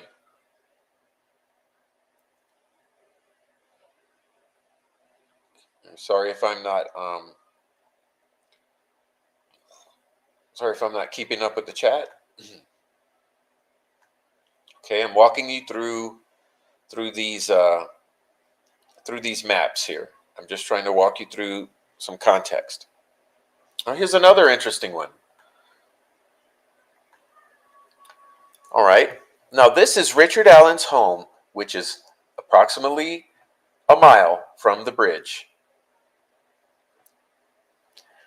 Oddly enough, there are some dates and another individual here. December 6th to present, you see Richard Allen. And 2 houses over, you'll see Cody Patty. Okay? Now we're going to establish some more context. This is a statement from one of the very first searchers. Welcome in. Welcome in, everybody. Nancy Drew, welcome in. Gina, welcome in. Everyone who's coming in, welcome in. Just James, Dick Redshirt, Monday. Anyone else? Deborah, all of you lovely people coming in, thank you for coming in. I hope you're getting something from this. We have a long way to go, so I'm not going to talk to the chat much, but please, please enjoy the chat, and please comment upon what I'm presenting so that you can help future viewers with some context. But this is Eric Williams' statement. Now, what is this, Prof? Well, this is Eric Williams' statement about the distance. So we can get an idea, at least a rough idea, about the distance of what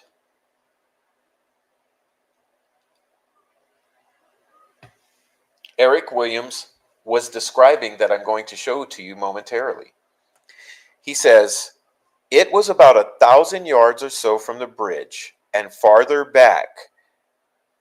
Okay, so remember when I show you this map, okay, think about this. Let me go back to it. I'm sorry, I'm jumping. Let's see. Let's go back to this map. Is it this one? Okay, remember this is 2,300 yards. Okay, so for an individual like Eric, roughly estimating, you could say that 1,000 yards or so and farther back would be exactly along this line. Okay?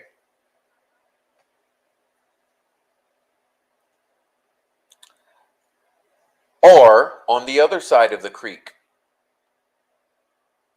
Okay? So basically somewhere along this yellow line, farther away from the high bridge, he's talking about, because this is 2,300 yards, he's talking about approximately 1,000 yards. But you know, when you're traversing that, your judgment is off. So he could have meant anywhere from 800 yards to 2,000 yards, anywhere in here. Because remember, he's roughly estimating, he's frantically searching, allegedly, for some girls. He may be wrong in his estimation. But the basic premise is that it's not 10 yards from the high bridge he's talking about. It's not 10 yards from the crime scene. It's not 10 yards, 20 yards. He's talking about almost 1,000 yards or approximately or something. So it's a long way, not a close way. Get what I'm saying? Good, good. Okay. So let me move on. Let's get back. Okay. What is he describing, Prof? Well, in my opinion, this is what he's describing.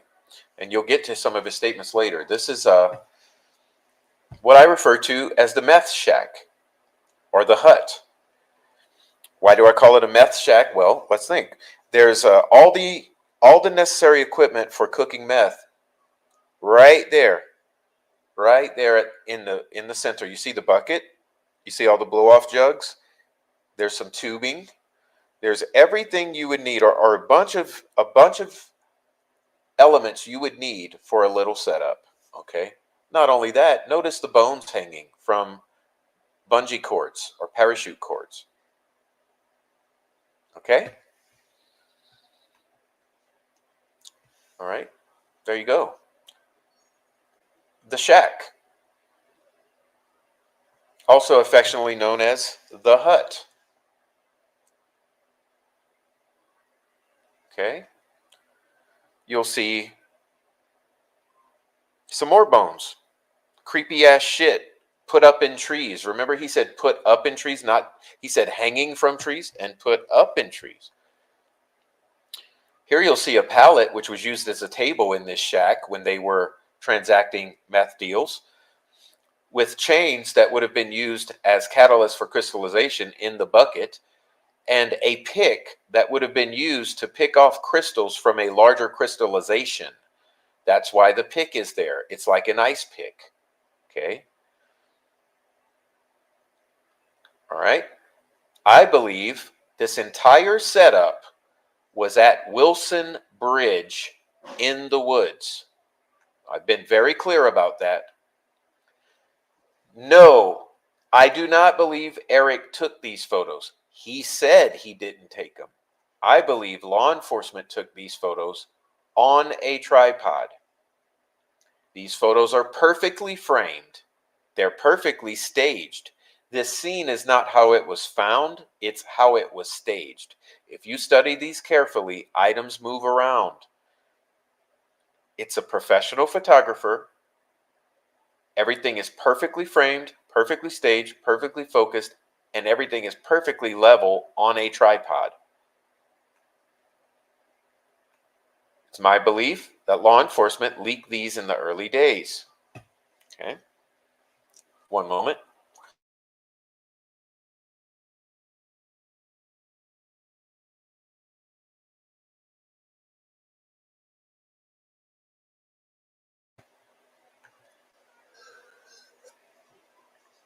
All right.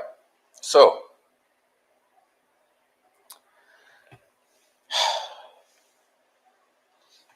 now let's take a look.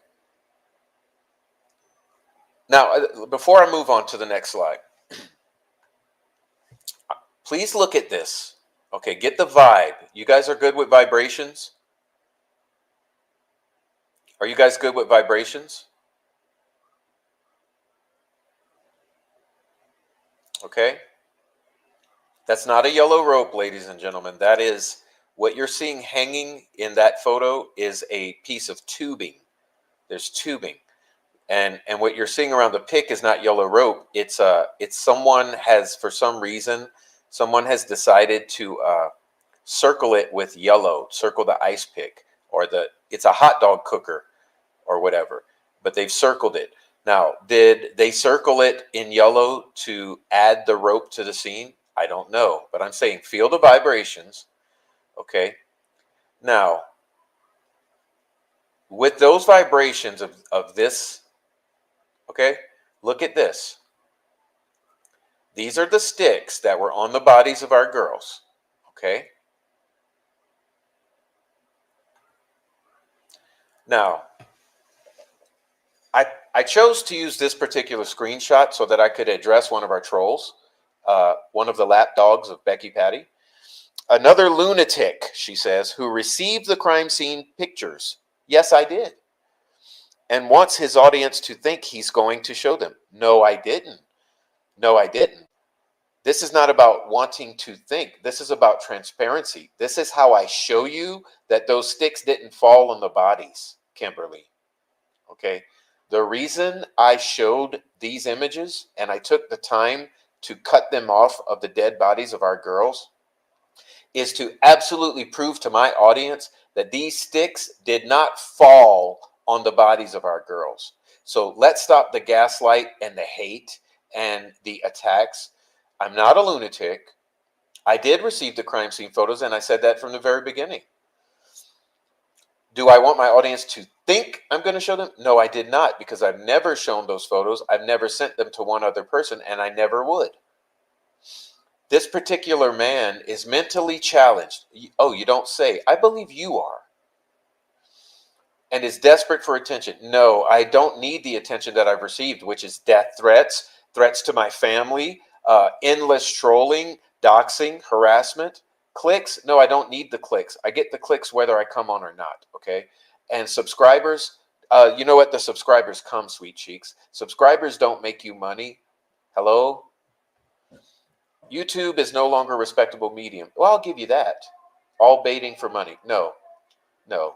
I don't need your money, Kim. Keep your money. And of course, Christy Miller jumps on the slander fest, and so do 5 others. Can these people not get in trouble for showing those pictures? This is crazy. Yes, they can get in trouble for showing and sharing those pictures. But guess what? Prof never did it because I would never do that. I actually told everyone not to do that. And I have evidence that I said that. It was on a show. Okay. So the vibes is what I was getting at. The vibes of this, okay? The vibes, the vibes, the vibes, and the vibes. Okay, you get it? And think about this vibes. Okay, let's read this. This is Eric Williams. Let's read. I walked them woods, and what I seen was horrifying piles of animal bones and multiple types of animals, deer heads hanging in multiple trees. This crime was practiced on animals and led to human life. All the evidence is or was there. What did Amber Holder say? That Patrick Westphal wanted to move on from animal sacrifice. Is that making sense that there would be bones? Animal sacrifice? There would be bones on multiple trees and heads and all this shit, right? And don't we see bones? Wait, let's go back. Let's go back because Prof's crazy. Let's look at a bone. Oh, is that a bone? How about this one? Is this a bone? Okay. I pointed it out to the police at their search party, but no one seemed concerned that there was quad tracks leading away from the bridge to a farmhouse. Again, officials seem to not care. Then they have audio and DNA but can't match him. They know who he is and refuse to charge him for the fact that it will ruin a family name that has status in Carroll County. Well, those pictures are fake. Where did they come from, Prof? Someone wrote that they came from Lafayette, one of the troll farm, trying to gaslight. No, listen. The original source says this: blah blah blah. My husband in. Look at that. Is that the word Lafayette or is that the word Delphi? How many letters are in that redacted word? There were dozens of various bones hanging from trees in at least 100-foot radius of the hut. Pics to follow. Oh, well, guess what? Isn't that just what he said? There were dozens of various bones hanging from trees at least 100-foot radius. I walked in them woods, horrifying piles of animal bones, multiple types of deer heads hanging in multiple trees. Okay? What is this? This is the cave. This is the cave, Wilson's Culvert. This is what I call the cave. This is what Master Trooper Joe calls the cave. Okay? This is what Noe calls the cave. You understand? I hope everyone understands. Okay, this is the storm. The storm is upon us. Now let's continue, because the storm gets very bad. Okay. The storm gets very bad, guys. I am apologizing in advance how bad the storm is. Okay. Sorry, True Justice. I hope you take care of yourself. I'm really going to hope and pray that you're okay. Okay. McClellan's related to the family. Look, let's be clear here. Okay. McClellan's related to the family. This is something I haven't stated yet. I might as well go ahead and say it because I haven't said it yet, but it's highly concerning. And I don't think many of you know this, okay?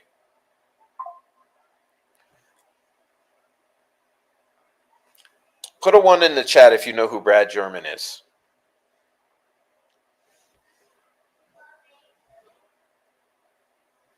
Brad German. Put a 1 in the chat.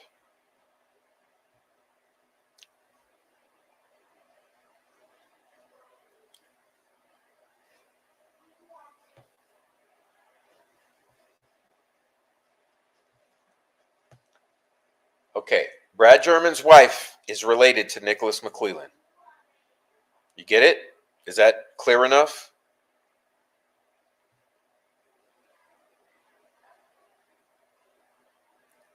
Terry German was Terry McClellan. Get it?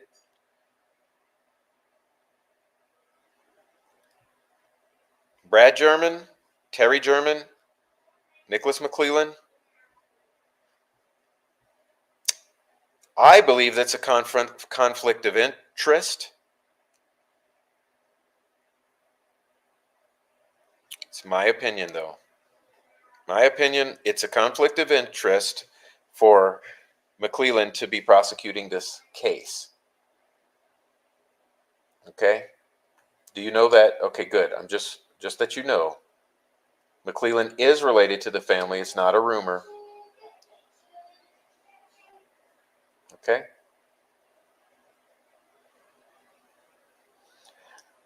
At least that's what the internet says. All right, so back to our slideshow. Sorry about that. That was a little aside. Okay. Conflict of interest, Nicholas McClellan. Sorry.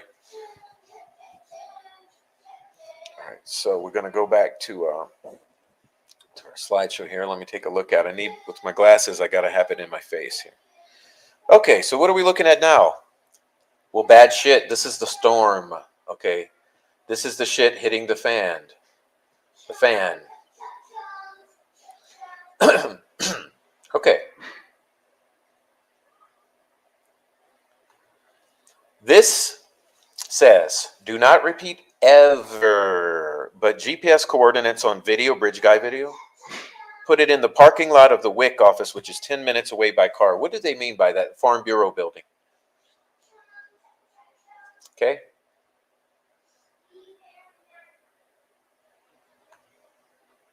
Remember I showed you how close it was, a 4-block walk from the map I showed you?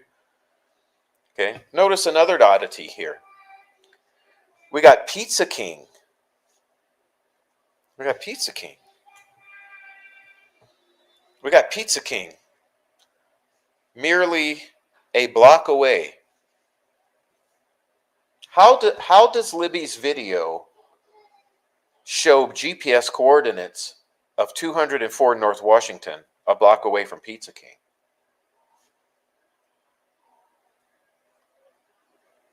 Is this what we're going to learn in trial? Is this what we're going to learn in trial that's going to derail the entire thing? I don't know. But how do those GPS coordinates show that that video somehow is attached to 204 North Washington, i.e. a block from Pizza King? Isn't that where Richard Allen said he parked?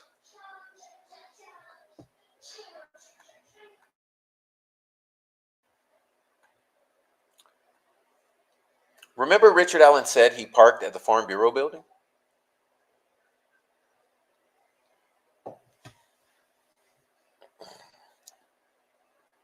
Well, this is the Farm Bureau building. Okay. This is the Marathon gas station.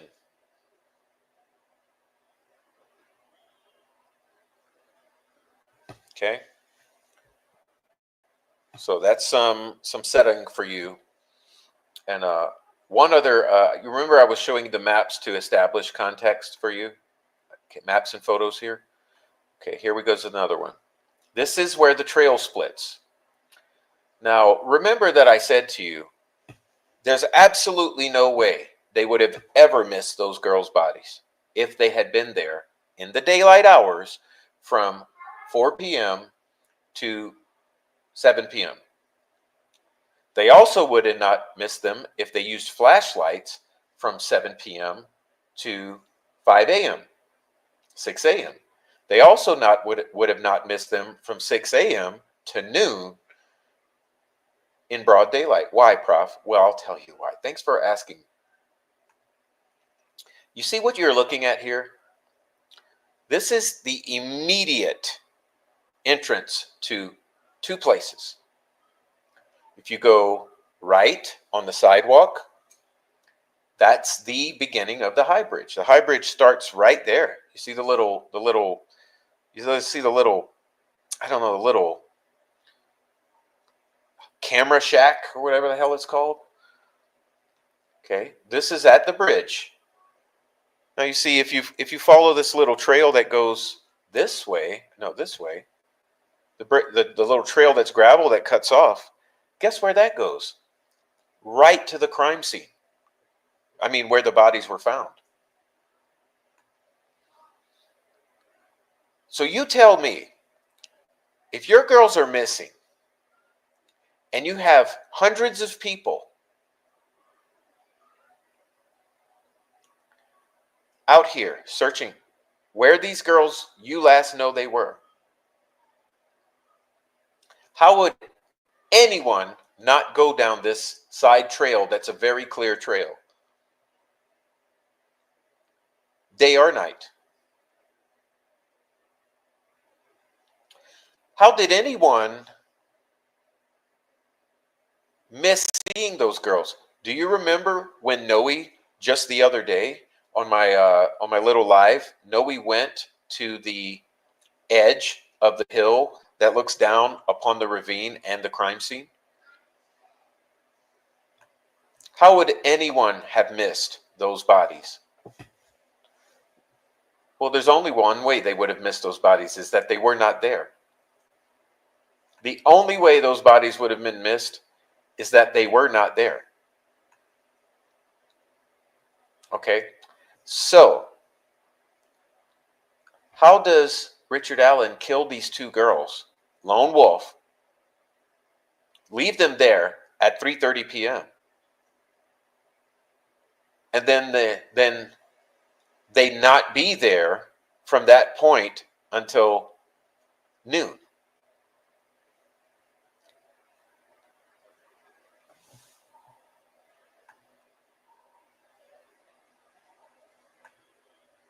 Someone want to explain that?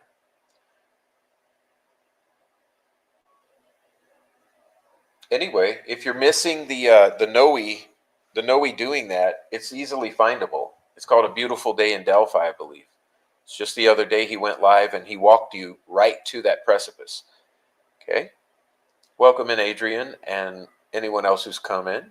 Thanks for coming in. Hard Candy, Fabby Lash, all you guys coming in. Thank you for coming in. Sunflower, hey, I see you.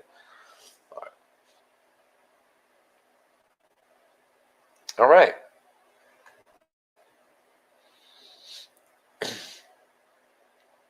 Well, since we're talking about this crime, all right, let me pull up my next screen slideshow. Just a moment. You know it's hard. It's always a problem for me. See if I can get this one.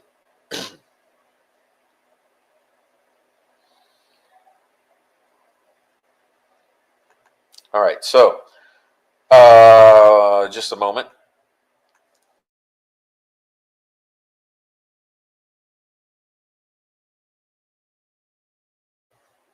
So here we have Mr. Burston.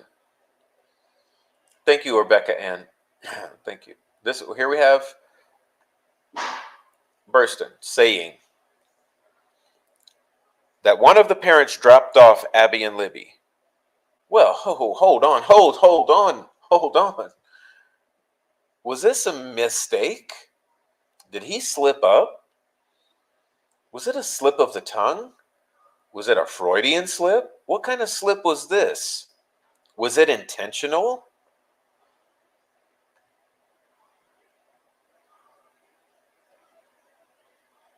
I mean,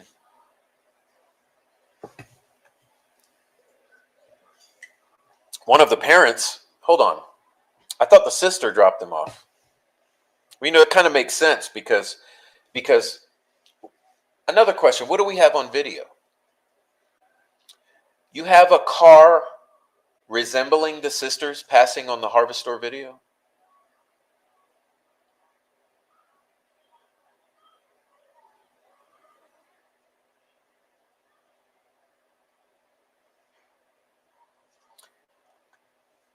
What do they have on video? Do they have the license plate of the car ensuring that it is her or her car? Do they have clear enough clarity to see who's the driver of the car is? Does it show who is driving the car? Are they able to definitively say who's the driver of the car and whose car it is? Is there a license plate and a face of the driver? And furthermore, is there anyone else in the car other than a driver? Does the Harvest Store video show a car passing with passengers?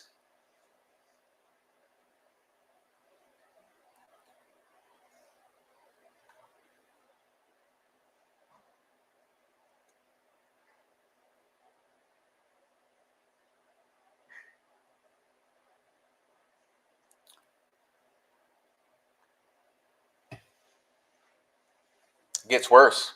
Since we're speaking of slips, okay, let's talk about slip-ups. I've highlighted for you something. And so I called Mike and said, hey, you know Libby's not answering your phone. What? Is this another slip-up? Is this a Freudian slip? Is it a true slip-up? Is it the truth? You know Libby's not answering your phone.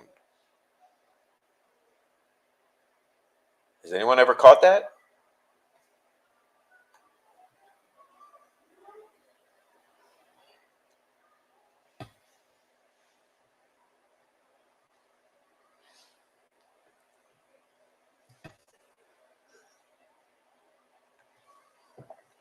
Welcome in, Indy Cindy and Rick H. and whoever else is coming in. I just love seeing you all in the chat. Thank you for being here. I mean, have you seen this? Indy Cindy, hello. Oh, let's get some more. David, you told me you found the girls, and I just want to confirm the second person with you was Ivan and the third was a lady. No, my sister's husband.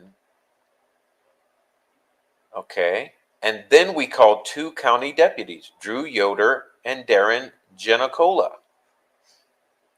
Okay, so David, his sister's husband, and Yoder and Genicola.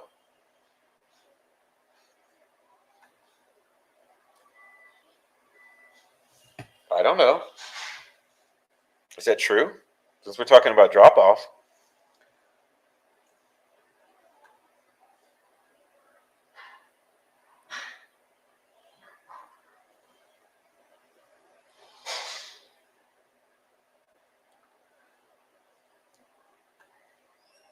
Since we're talking about this initial phase,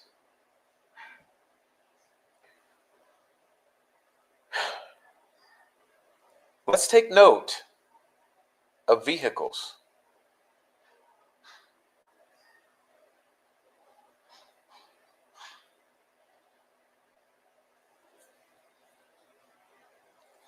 Betsy Blair advised when she was leaving, she noted a vehicle.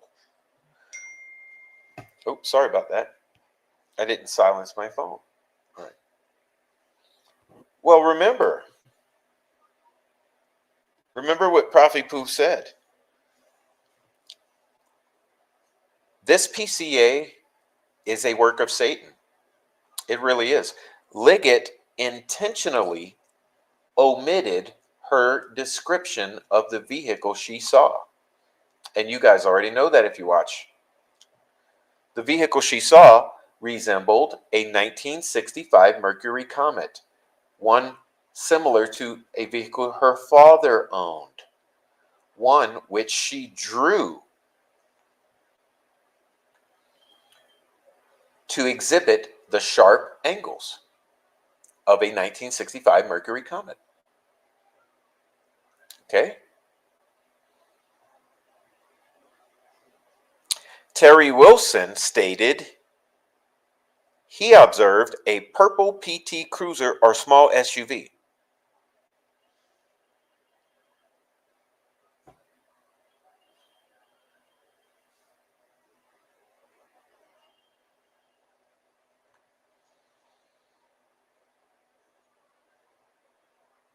Wesley McWhirter says he remembered seeing a smaller dark-colored car, possibly a smart car. Okay.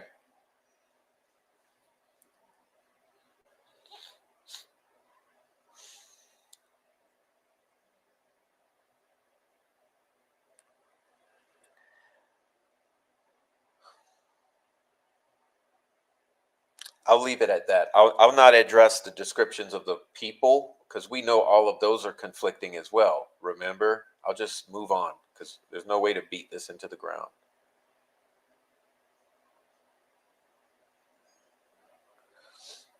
All right. You guys see the trolls coming in? Okay. Well, here's from the Journal and Courier. Journal and Courier. Just before 7 p.m. Wednesday, ISP released a photo of a subject reportedly walking on a bridge at the trail system at the time of the girl's disappearance. It says Indiana police are asking for the public's help identifying a man captured by a trail camera. Huh. How many oddities can one case have?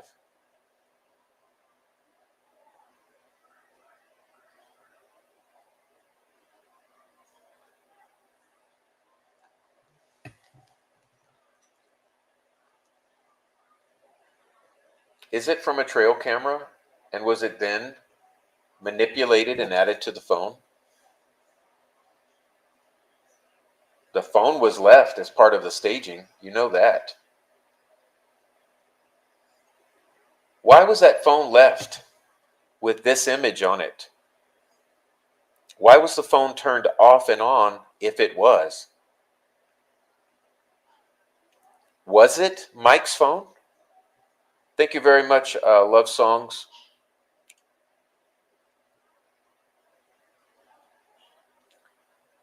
Thank you very much.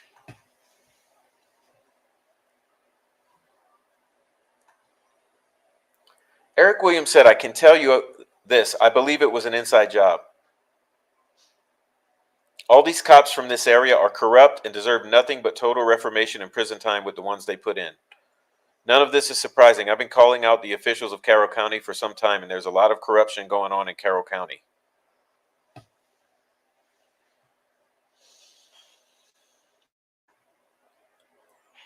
I've known Tobe my whole life, and he's definitely one that is crooked and corrupted and evil and is involved in more than what people realize. His wife is involved in a lot of corrupted things, and I believe she is a witch and been in trouble for drugs herself.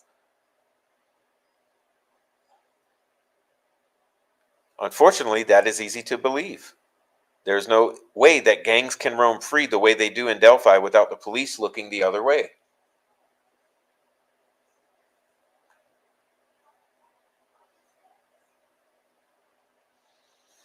Most of the cops there in Carroll County are crooked and no good, and they all cover one another's back. Is there a particular reason they chased Carrie out of town? Yes. Did she know too much? Yes. She too honest? Yes. Something in me screams that it's not just that she hurt their precious perfect boy. Tobe was supposed to be related somehow to Ron Logan, and Ron was allowing, or so I've been told, letting drug dealers go down on his land to make their drugs. In return, Ron and Tobe Moore being paid off to keep their mouths shut.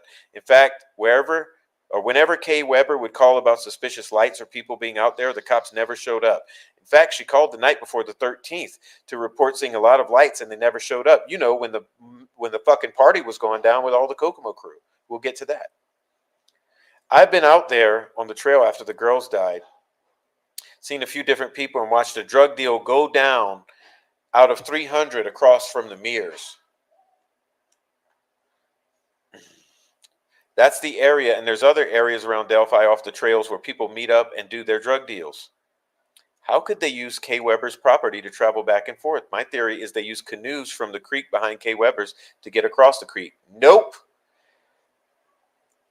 That would be Wilson's Bridge.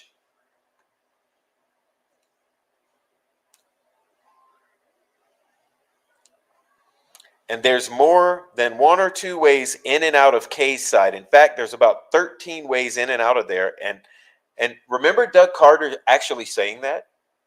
Do you guys remember?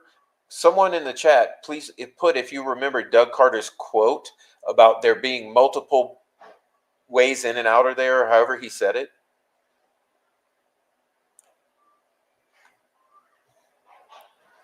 I did a video once about it. You can also go off of 200 in the old railroad track and drive right up below Kay's property and to the bridge. There's also underground tunnels around there too. They've been sealed off. And you don't certainly have to have a canoe, because you can walk to the other side of that river from wherever you want to start and still get to the bridge. Yep.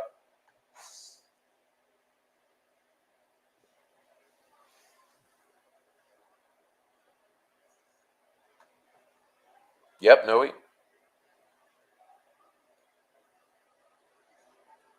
Good to see you guys.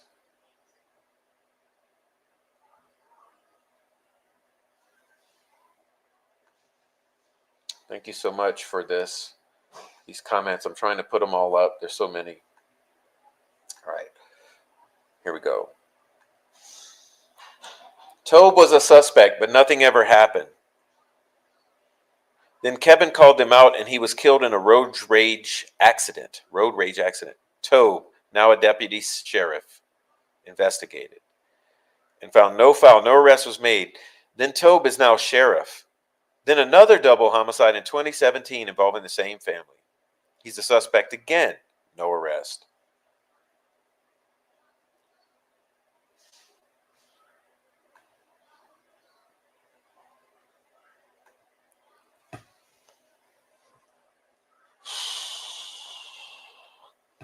Some people are saying it's weird that no one was on the bridge looking for the girls at the time you guys were there, and they were wondering why. I thought it was weird, too, that no one was looking for them at 4. Cheyenne says, nope, they were just sitting in the car. If it was my son missing, I'd be asking people leaving if they seen him. They didn't say anything to us. Yeah, that's so weird. Don't post this on there, but I looked over at my friend and said out loud, that's sketchy. Looks like a drug deal.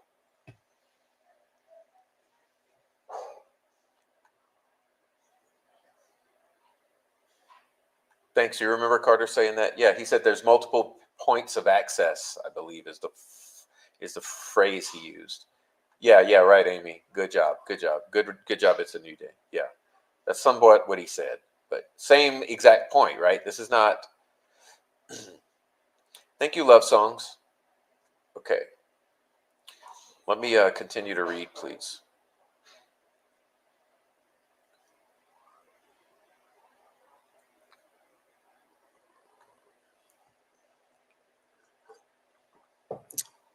HLN Down the Hill podcast, marker 2405 in part 1. Quote, in the very early hours of the 14th of February, not long after the official search had been called off for the night, Sheriff Tobe Lazenby was notified that a cell tower had picked up a signal from one of the girls' cell phones from near the area of the Monon High Bridge, about 2:30 a.m. You guys remember the 2 a.m. scream? You guys remember the 2 a.m. scream? The horror scream? Don't worry, we have the witness's name, we have the documentation, the 2:30 horror scream in which our witnesses called the police and they said, the cops are too busy. Oh, well, odd, because by 2:30 a.m., shortly after the deadly scream, Lazenby called Daryl Sterrett, the former Delphi fire chief, to go back to the Monon High Bridge and resume searching. They searched for a couple hours but didn't find the phone. Here's what the fire chief said. I believe we were out till 1:30 in the morning, and I finally met up with the sheriff and the chief of police and said, my guys are volunteers. They have to go to work in the morning.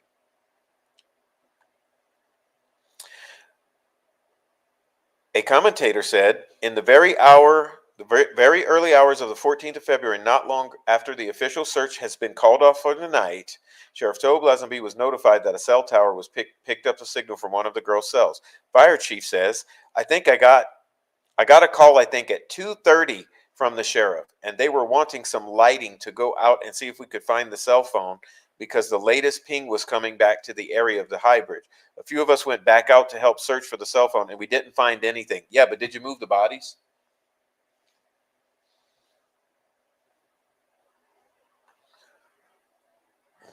All right.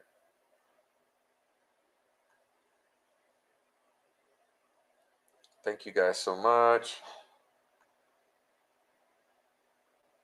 Sugar Creek, Deer Creek, yeah. I mean, how many slip-ups are these people making? How many errors? I mean, what's really going on? Why all the fucking confusion, the tentacles, the complexity? Okay. Okay. Oh.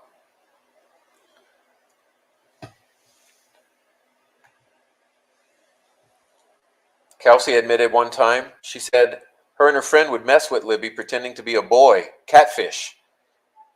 She indicated it was only for a week at a time, off and on. Catfishing. Okay. I don't know why that one's out of order, to be honest with you. That would go somewhere else. But hey, I gave it to you. It's done. There's no putting it back. Okay. Tina Rodell says Danny Fasnacht is an anhydrous supplier for the Florida area, and Jim Prater and him killed Tammy Birdsell. They shot her and said she committed suicide, apparently covered up. Tina said her Uncle John is a meth addict too, but I don't know his last name. It's either Rodell or another I can't think of. Pedro Ortega is Tina's Mexican stepdad. He's somehow filthy rich now. I think he's cartel. Not Ortega. I think it's Ortegan or something like that.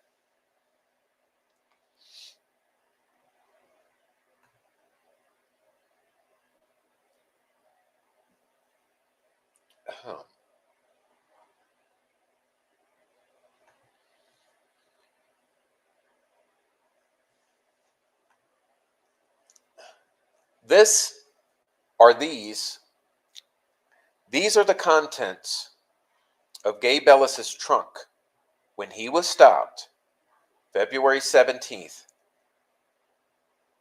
3 days after their murders, or after they're found or murdered.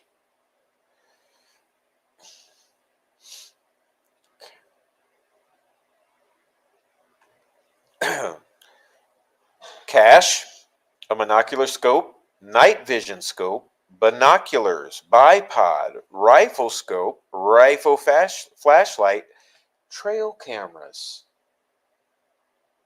a drone, and the car.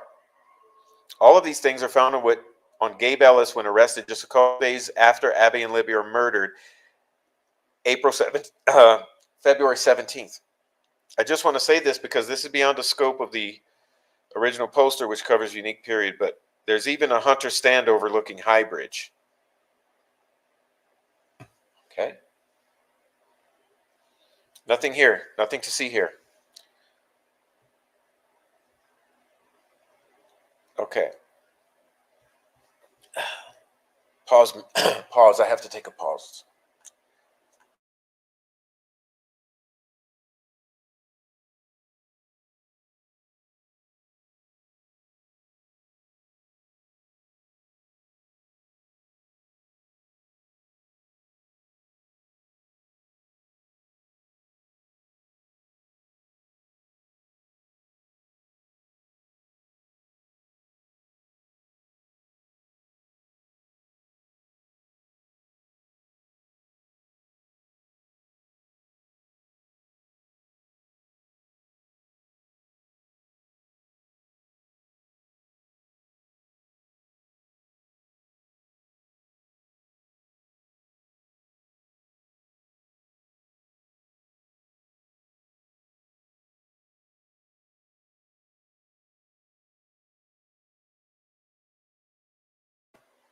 Okay.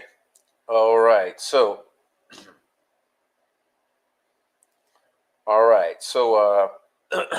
pardon me.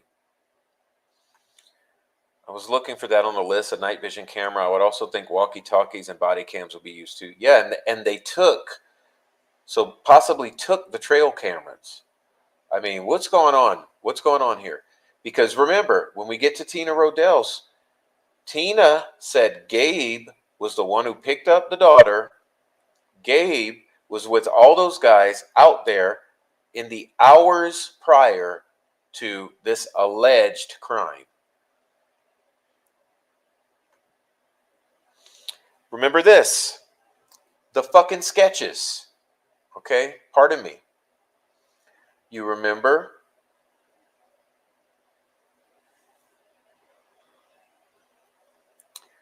Do you remember the sketches? They are not the same person. The person depicted in the originally released sketch is not presently a person of interest. The new sketch is representative of the face of the person captured in the video. Well, how is that? That looks nothing like the man in the video. He's described as having a youthful appearance, 20s to 30s. Interesting, because wasn't the other guy's 40s to 50s?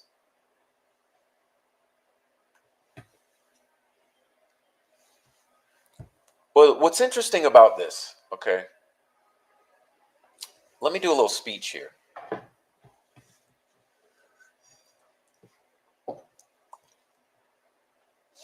Because sometimes you do get actual whistleblowers, right? Are we right or wrong? Do whistleblowers potentially periodically come up?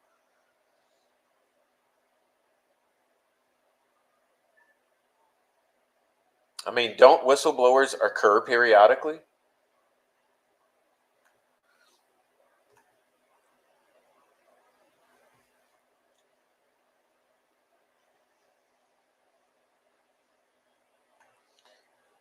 So, if whistleblowers occur periodically,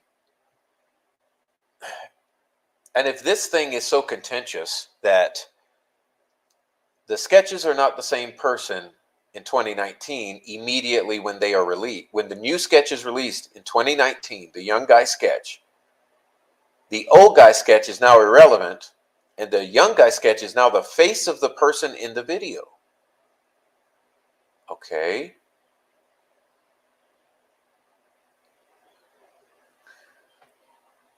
And ISP says they're not the same person. And actually, the old guy, he's 20 years older and not even a person of interest, right? Very confusing to people. So confusing that this document was released. Well, now, why is Doug Carter and Jerry Holman saying that now they don't know about this? Now they don't know about this.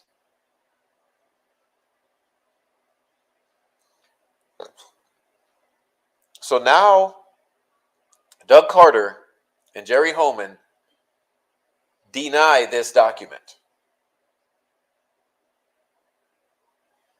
Can someone explain that?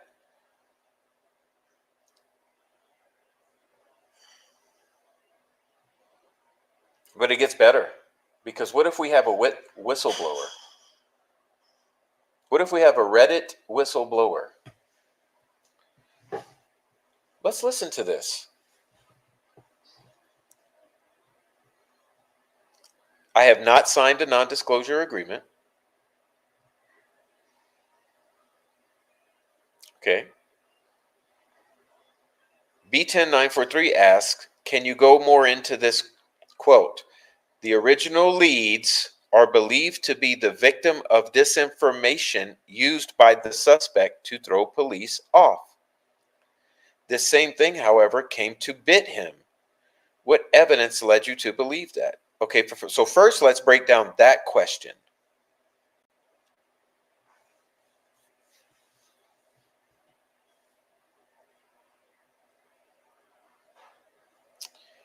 Let's break down with a microscope that statement.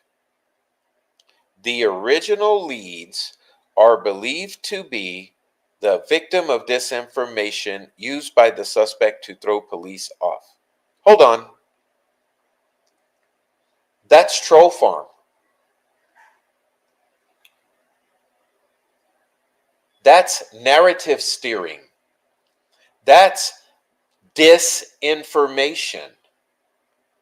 What if it's true that the original tips were disinformation used by the guilty parties?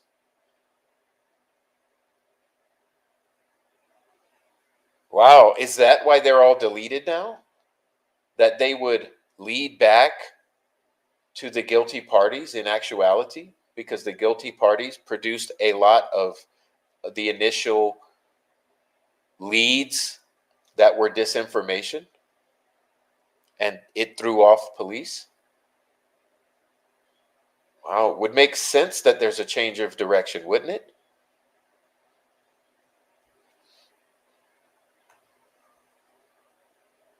Gets even better.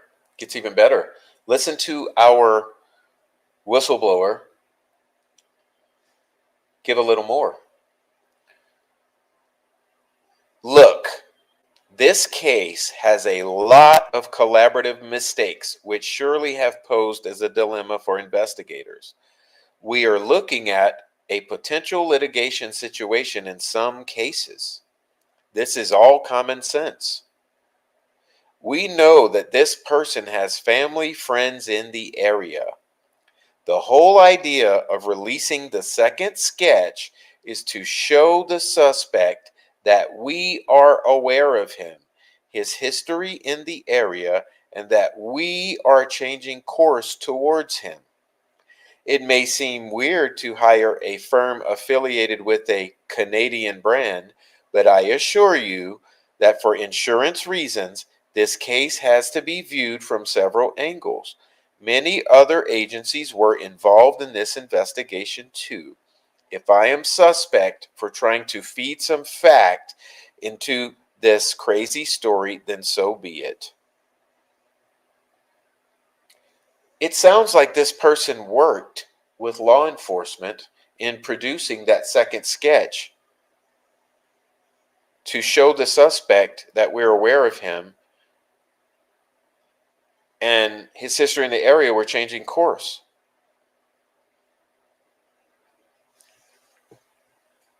Sounds like the suspect also knows that there was original trolling of the investigators to provide disinformation to throw the investigators off. I believe that we may be looking at a whistleblower here. The Garden Butcher.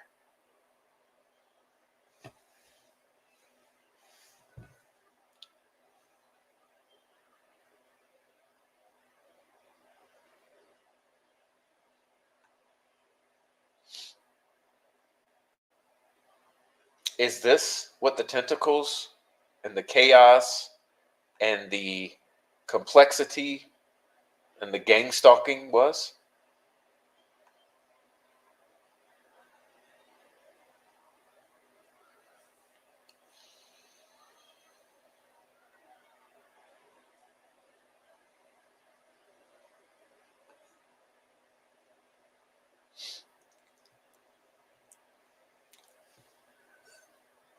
All right, so let's move on.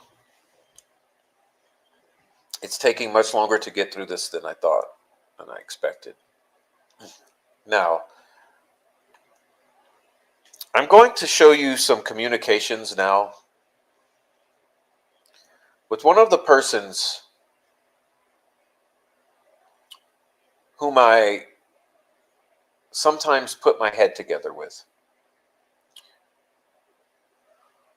You know, good friends are hard to find. Like minds are a rare thing.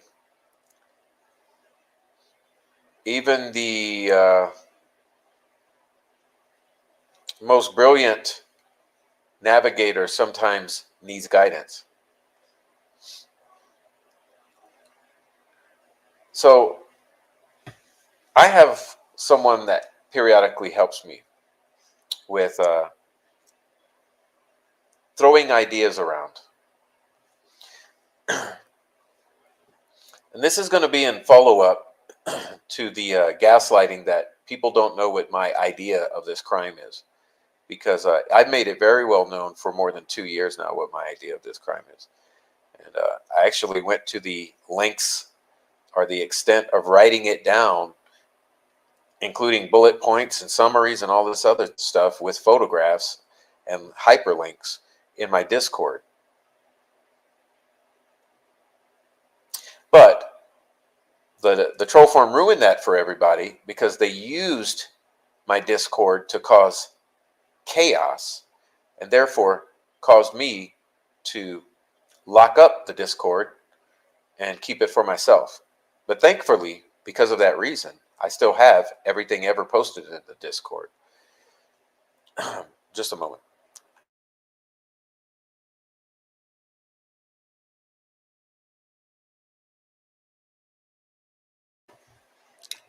And because of that blessing, I'm sometimes able to go back and remember things I had already forgotten that had been discussed. But one thing I want to bring up are a couple pieces of a conversation in which my compatriot and I are kicking around some aspects of what at the time I was putting across as my theory of the crime. So let's go into that for a moment. Okay. So my friend says, oh my, I missed this detail. Baseline. Speculative scenario focused on Garrett Kurtz. Girls are geocaching in the woods. Stumble upon meth lab in a shack. Yes, let me say that's what I think they stumble into. Okay. Yes, with red devil lie and steel chains to catalyze the reaction.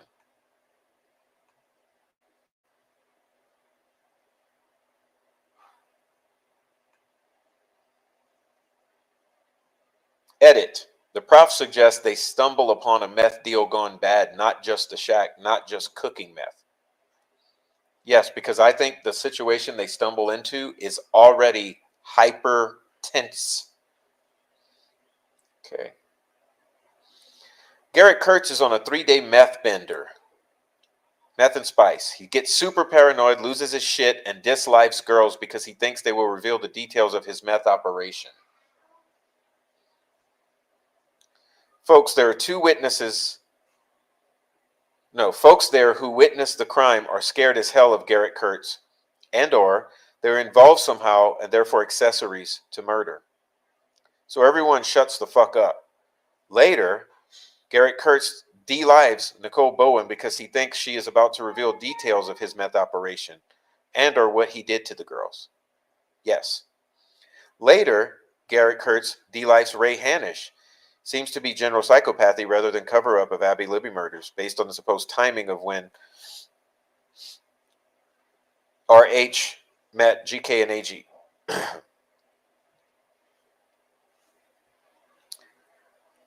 Garrett Kurtz and friends would stage the bodies away from the meth lab shack or gazebo.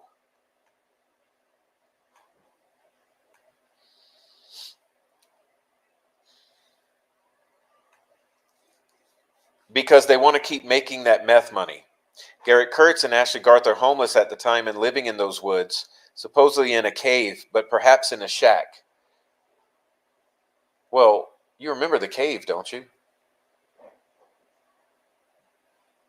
Let's show it again.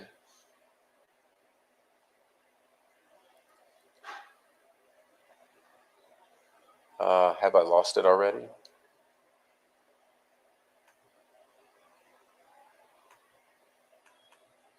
Let's see if I snag it.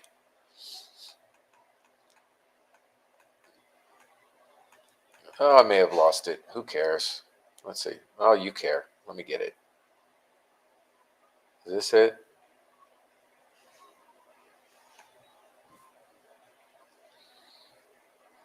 Garrett Kurtz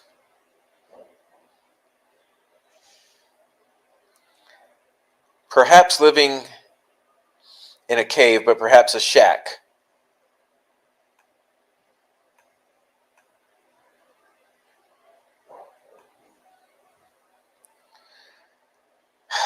Garrett Kurtz knows the area well and somehow knows Ron Logan and used to ride his horse.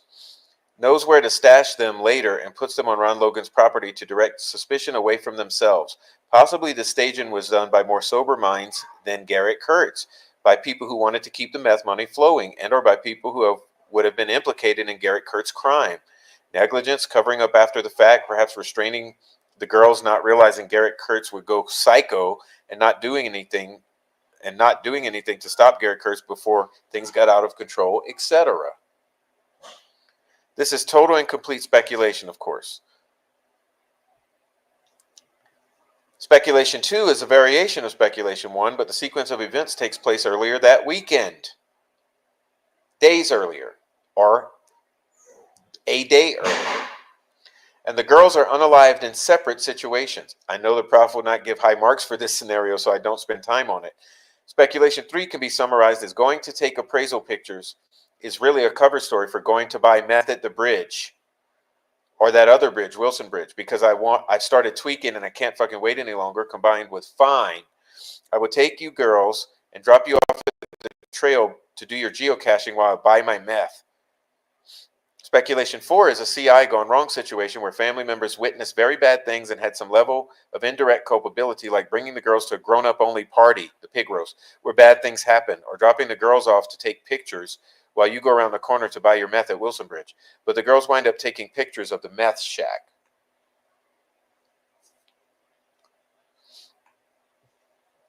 Such that other family members felt they must create and propagate a fairy tale cover story to keep those witnesses from going to jail as accessories to a child's murder. I need to tighten these up a bit, but would love any thoughts from this group. Keep your stupid theories to yourself. Playing the devil's advocate and making sure I'm considering all angles, maybe the witnesses were somehow involved in a CI situation gone wrong.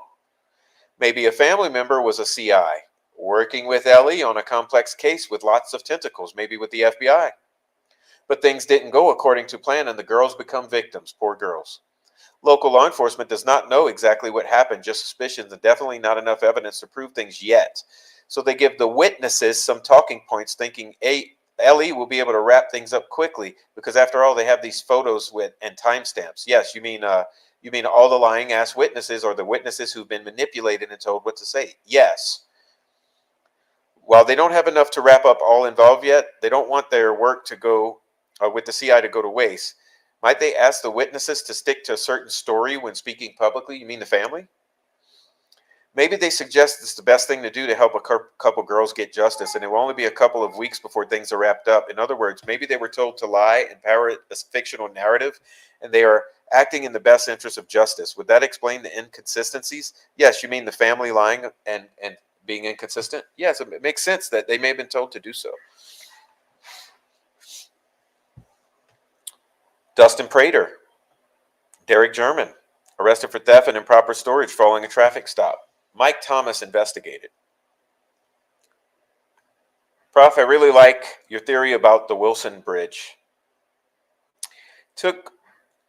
I really took to Matt Sullivan's series on his playlist, The Gabe Ellis Theory. It was on Sonny Justice's channel for a while. Blaine Nelson was on a few times before he was murked.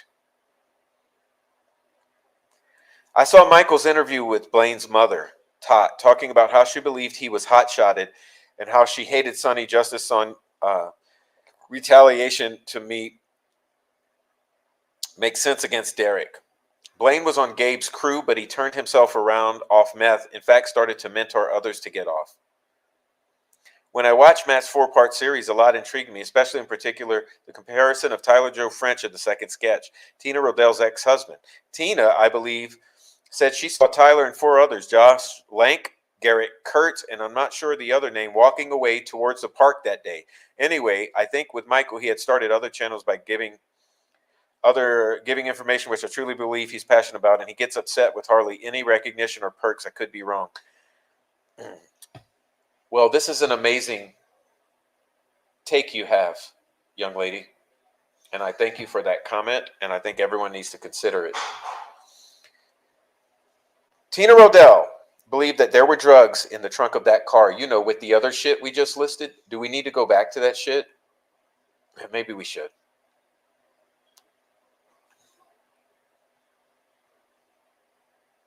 I don't think we need to go back. You guys can retain your memory. Gabe Ellis's trunk is what I was referring to. Let's see. Is that it?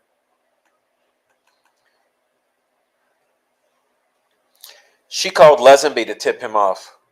She said the men with her daughter, Megan, were Elijah Cook, Keegan Callis, Josh Weaver, Tyler Joe French, Travis Janicki possibly, and Garrett, who we believe is Garrett Kurtz.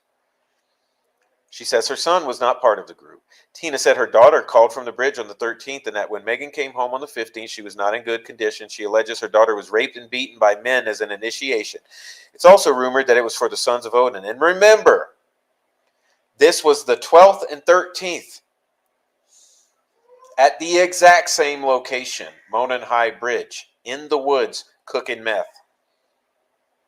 She shared that the Delphi murders could have been an act of retaliation or revenge against Libby's dad, Derek German. Tina believed that Derek snitched on her sister, Christy Lynn Martin, Keegan Callis, Tyler Joe French, and Jeff Reagan. It's rumored that Eric Alter was associated with this crew, along with Abby's uncle, Libby's dad, and possibly Garrett Kurtz and Anthony Greeno. Tina said Cheryl and Cheyenne were there with the group and may have witnessed the crime. February 14th, 2:40. Both are found dead in a cabin at around 12:30. What did that mean?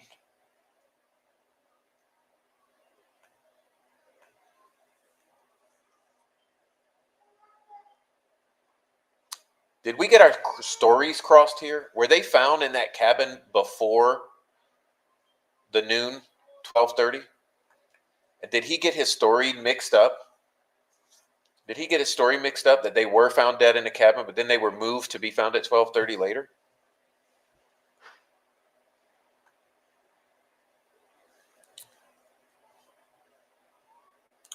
That doesn't refer or answer the question about why you said they were found in a cabin. And that's correct. Everybody knows about your criminal activity, as well as everybody else in your family. Once again, why did you say they were in a cabin?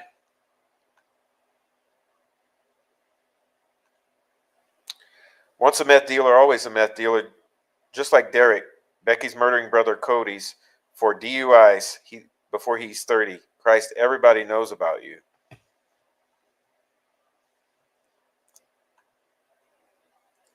Bridget Smith says, I saw somewhere posted that they were found in a cabin.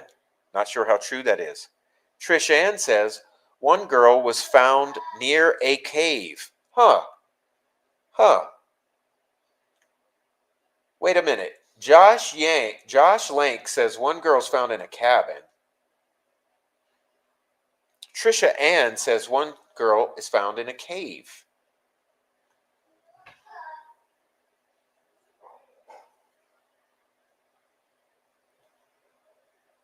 My mom was told at Americus during a gas up that they had located one, but they were hoping for the other to still be alive. This led me to believe they were found in two different spots. Before the staging, yeah.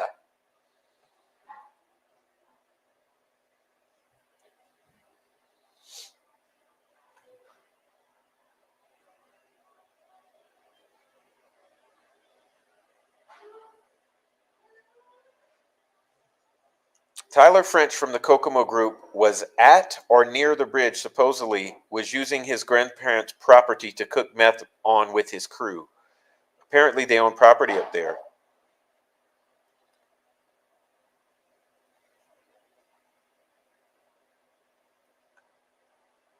All I know is the day that Tyler and Keegan were questioned by detectives and or feds while they were incarcerated in the Howard County Jail about the Delphi murders, they were scared. Why were they scared? Possibly Garrett Kurtz, Ashley Garth, Gabe Ellis, Troy L., and Elijah Cook. Keep in mind, Cheyenne is and was associated with the Kokomo crew. It's not even a serial killer. It's a biker family getting back at one another by following their kids and then doing whatever they had done to them to take their lives. Are you serious? It's what I heard in deep depth from a family in Delphi. It's a very serious matter. I'm afraid they're not going to stop until more damage is done. Oh, not a serial killer. It's a biker family, which means meth dealers, getting back at another one, which means other meth dealers.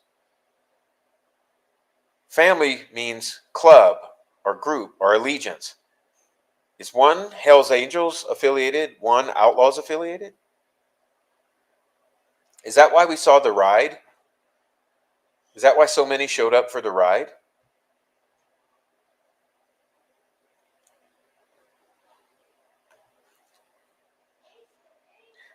Can you tell me all the people Derek was supplying, males and females?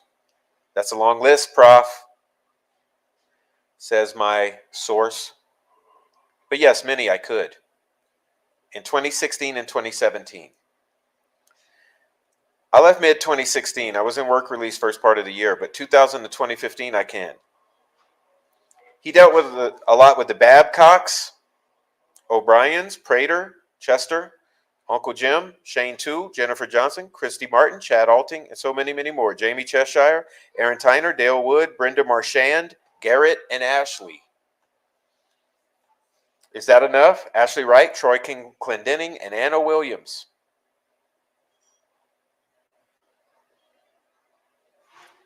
Can you remember any specifically one he was maybe going to rat on? He just did in 2014, 2015.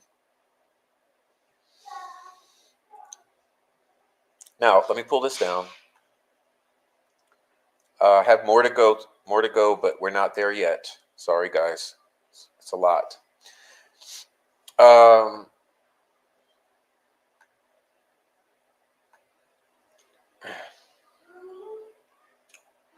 Just give me a moment to set up the next.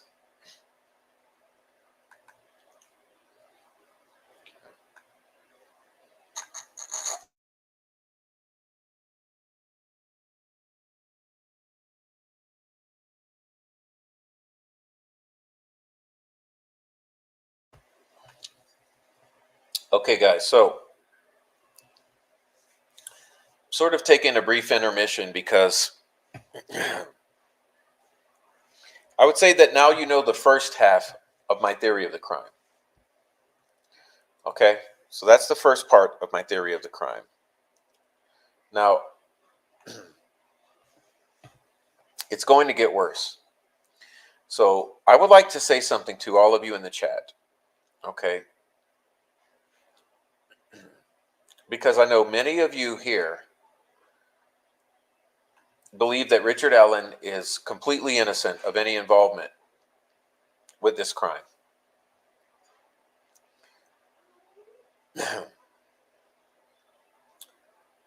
You know that I have stood up for due process and the rights of Richard Allen and spoken against the abuse of Richard Allen. And I have stood with the defense of Richard Allen for that reason. However, I've also said to you that I'm of the opinion that I really don't know regarding his guilt or innocence. I've said that I'm absolutely certain he did not murder those girls. I've also said that there's no way I can know for certain, though, if he was involved in the murders of those girls.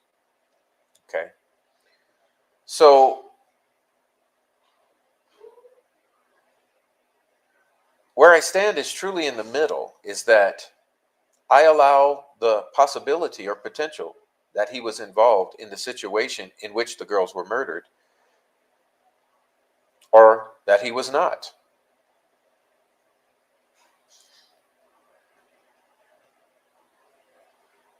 But you know, it's very important when we are doing this work that we do crowdsourcing or use open source intelligence, because not everything that's true about this crime is going to be coming from court documents from either the prosecution or the defense.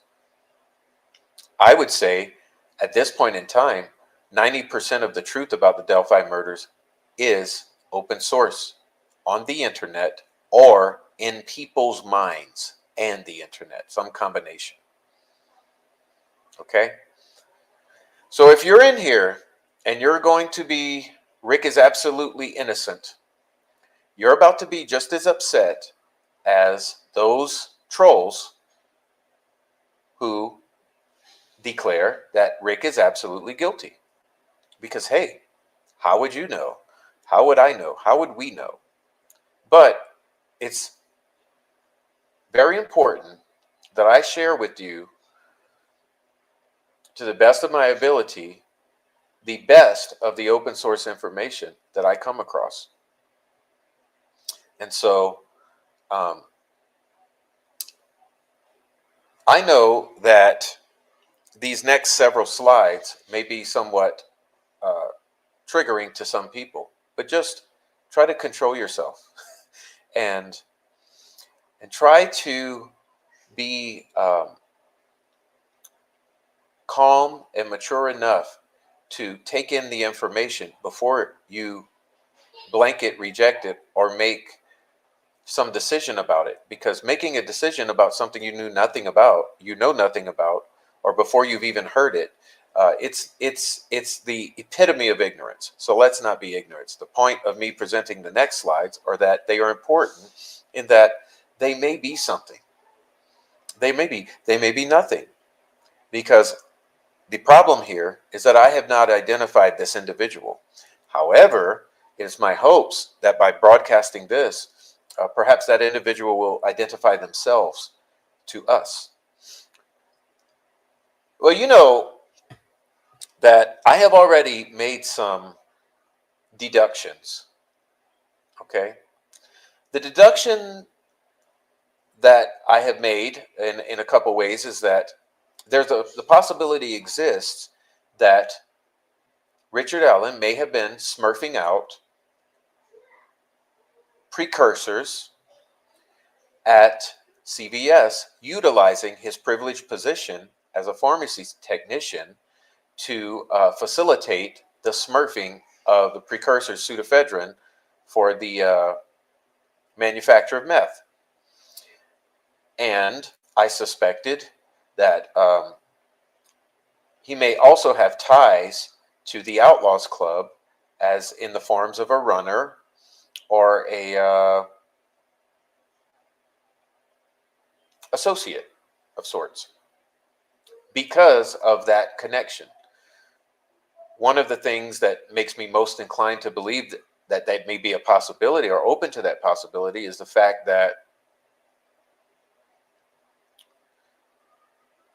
we had a Smurf, a confirmed, verified Smurf, who, when I first mentioned this idea, literally lost their mind.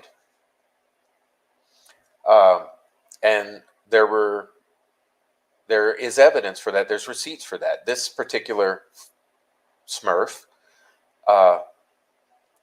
exhibited such a tirade and tantrum that I immediately thought this particular person must have personally smurfed from Richard Allen. Okay, but whether or not he was smurfing out pseudoephedrine to these local Smurfs or not, it certainly doesn't mean that he had any involvement in the murders of Abigail Williams and Liberty German. It would only mean that he was facilitating smurfing.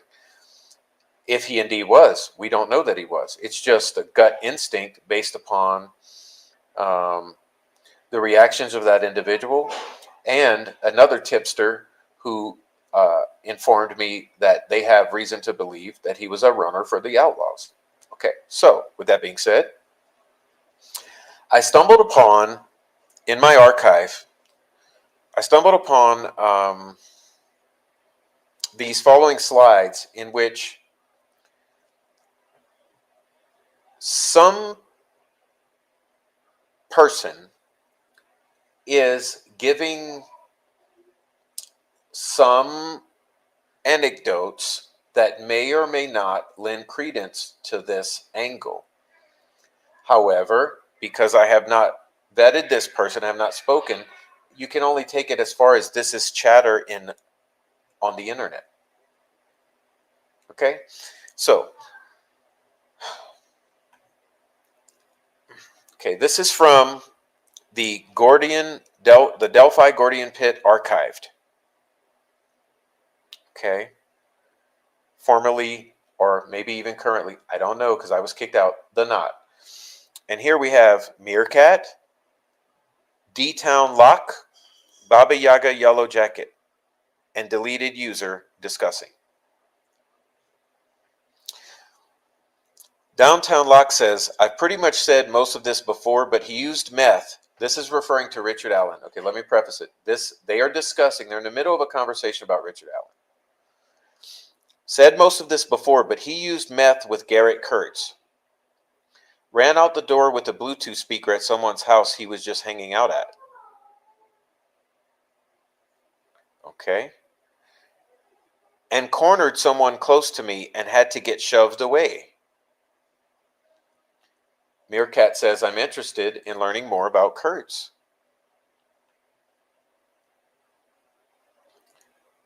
What? Am I on the wrong page? What happened here? Did it skip? Oh, don't tell me I lost the slide. No, it's out of sequence. Let me see what's going on here. Oh, I see it's doubled. Okay. Next one. So she says, Ella Yes Man says, I thought it was a sheep barn. It was a barn. One of the television stations snuck into the barn where supposedly the family found blood and called Ellie. Meerkat says, are you talking about the cabin? Sally Suckerfish says, I vaguely remember a rumor about this and remember seeing screenshot pics of a barn a while ago on Facebook. Downtown Lock says, or D-Town Lock says, I also know there was another shed in the woods back near the crime scene somewhere because people used to go back there to do drugs. Someone I know went back there and literally got chased out of there by some meth heads who were occupying the shed. I've always mushroom hunted around here, and one thing people will tell you is if you see any weird boxes or campsite spoons, anything, immediately leave that spot. People cook meth in some weird places, and you don't want to run into them while they're doing it. Okay. It looks like the prof fucked up. Okay, so where's the other one? Let's see. Sorry, guys. When I doubled that slide, I left out a slide. Okay, so we have a technical glitch, an error here. So let me go back.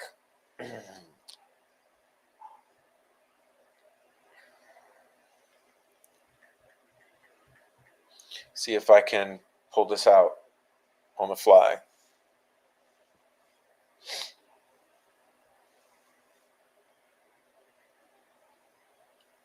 Okay.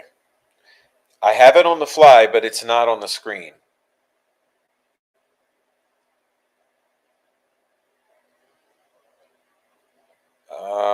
I don't know how I made that mistake, but let me grab them for you. I need to put them on the screen, so it's worth waiting. Sorry for that.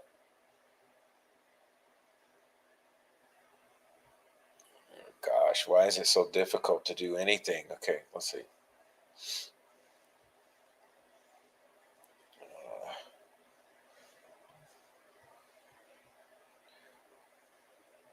All right, so we'll start over. I thought these were ready for you. I apologize that some were not included in my preload. Or they may be out of order somewhere else. Who knows? Okay. All right.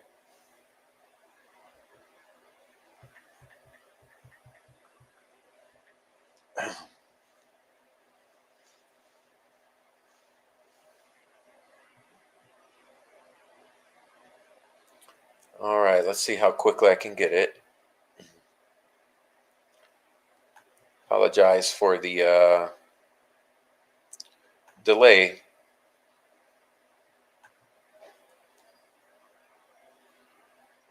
It's worth showing you, so worth the time it may take. So please bear with me.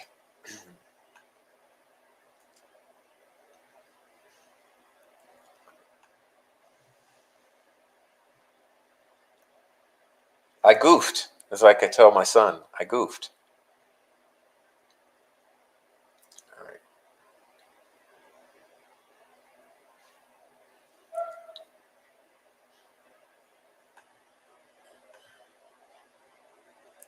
Who knows if this will work or not?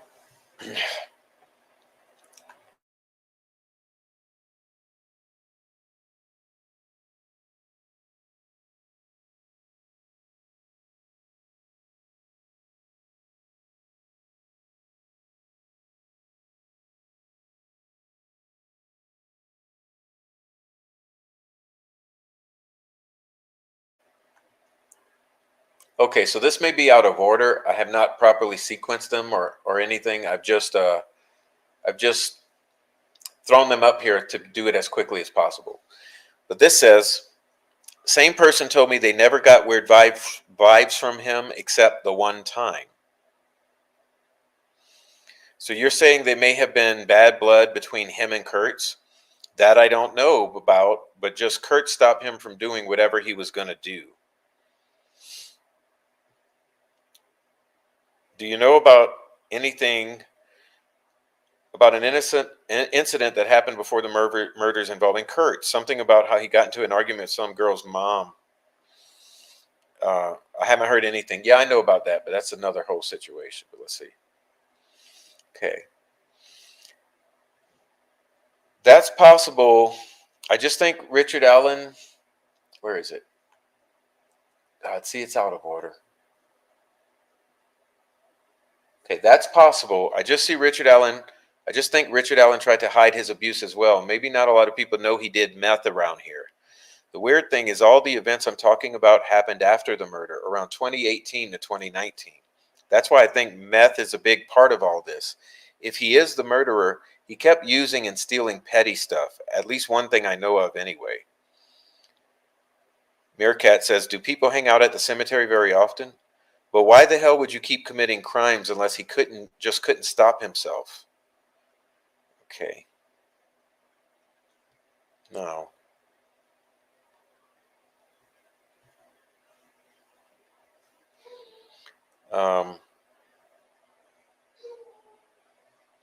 Let me see where I need to go to.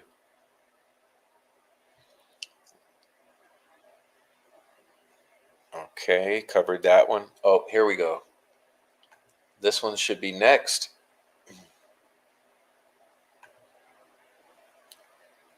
A woman I know, Richard Allen cornered her, and actually Kurtz pushed him away.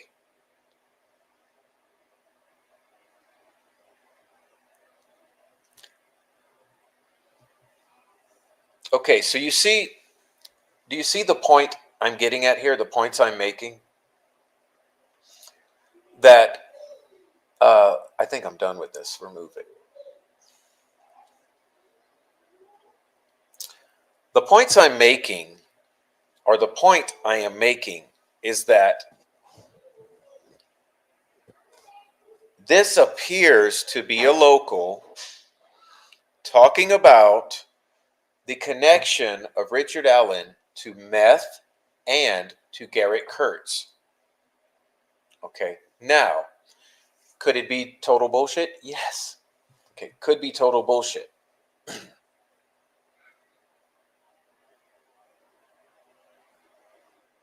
But keep in mind, these are now two indicators that possibly there's some connection. Well, three. One indicator is a tip I received that he's tied to being a runner for the Outlaws. The other indicator is the Smurf reacting like a maniac whenever I mentioned that Richard could have been abusing his position in order to facilitate smurfing. And the third now is that there's this individual who is alleging that Allen was a meth user and tied to Garrett Kurtz or had some incident with Kurtz. So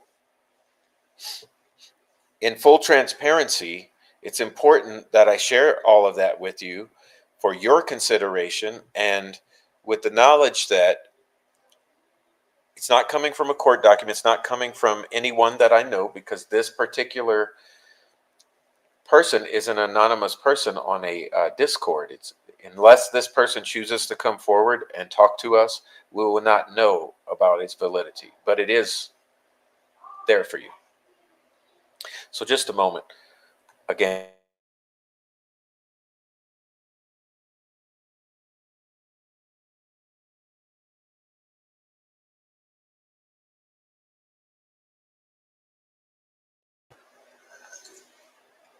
Okay, we got to be getting near the end because this is where my throat is failing. Now,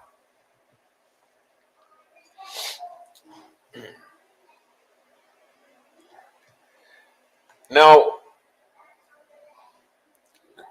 we're getting to part 3 here, which is, here's where I'm going to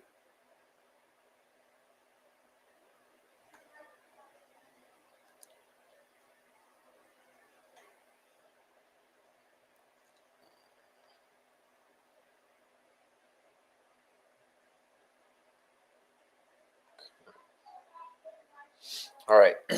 Here's where I'm going to basically step away from presenting of Here's where I'm going to step away from presenting the crime, and let's now get into what's really important at this part in time. Okay? So I think it's pretty apparent, based on all we just covered, that there is all of this. Okay? And what is all of this? Well, all of this we just covered from the shacks. You know, we covered all the locations. So many anomalies. We covered just lots of things, right? We've just been covering a lot of the theory of the crime aspect. And remember, part one was we talked about Todd Click and we talked about Kathy Allen and the attacks on them. Okay. Then we went into theory of the crime. Okay. Tomorrow we'll be going into the attacks on us in the community who do not go with the fairy tale narrative. Okay. But now let's take a look at what it could be, what it might take to accomplish something as big as this.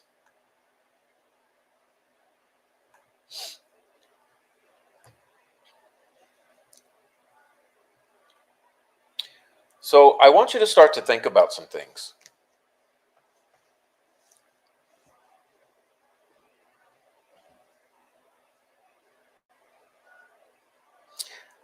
Because these people will often say that there's absolutely no way it can be a cover up.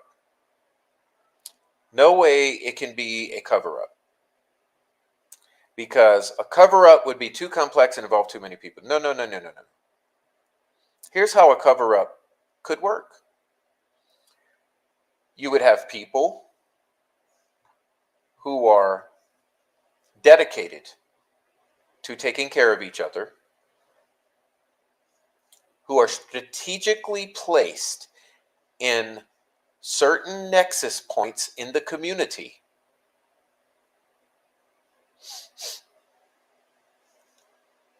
in order to accomplish various missions. For instance, the mayor, the prosecutor, the sheriff, the judge, the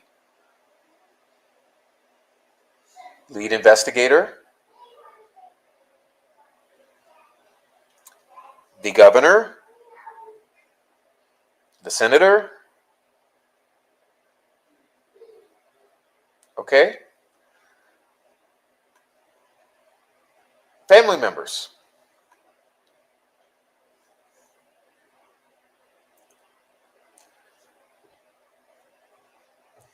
I don't think I need to say much about what you're about to see.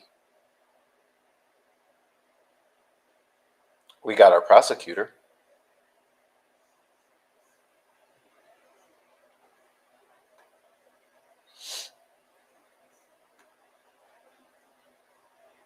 We got these guys.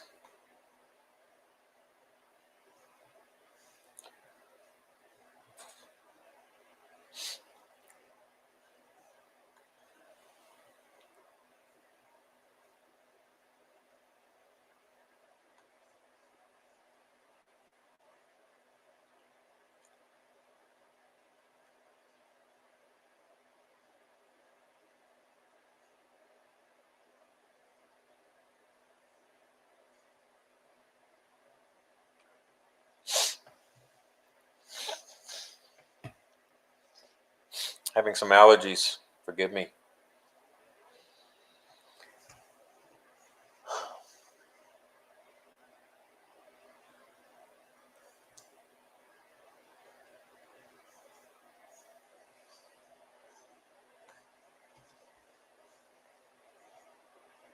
What would be necessary to make all of this possible?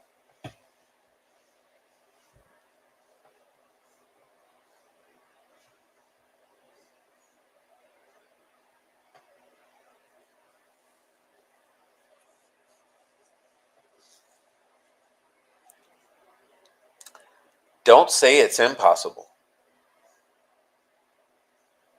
It's actually probable.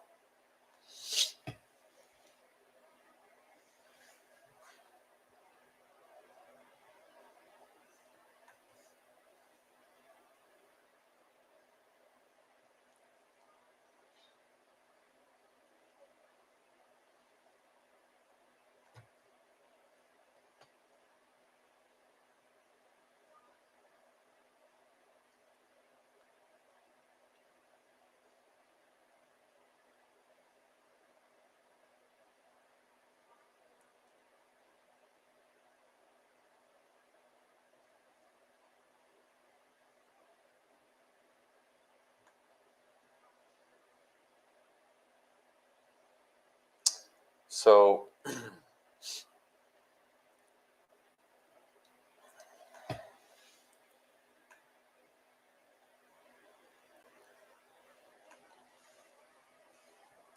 was Mears' shack, as she called it, ever searched? I mean, it's right where they were supposedly dropped off. What date was the last time Tina Rodell made these statements? There's a lot of names dropped, but was any of it looked into, or did it just linger? They are serious allegations. Very interesting. Thank you. Prof says, from what I've heard, the place was never searched. Imagine that. The number one most suspicious place not searched.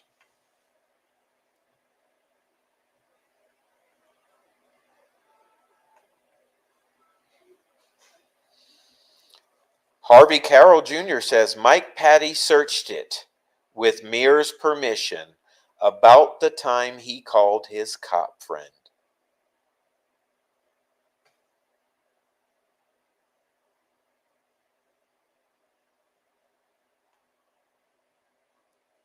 Wait up. You mean this Mike Patty?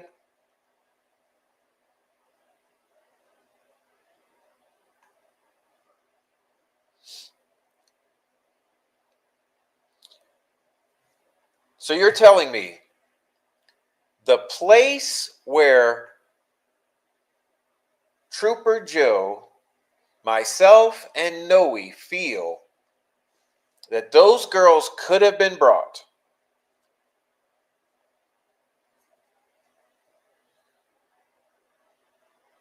Mike Patty searched?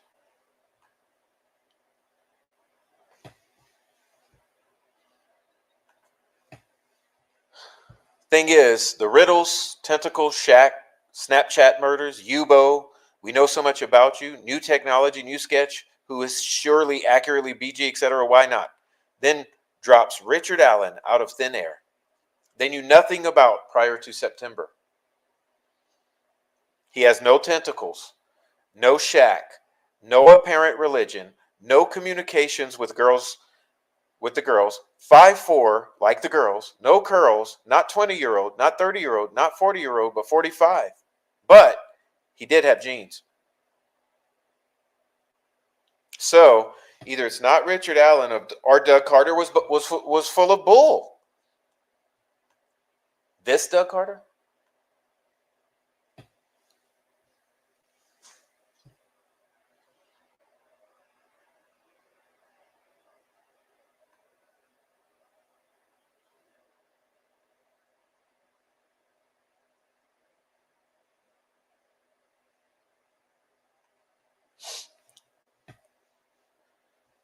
Oh, what a headache.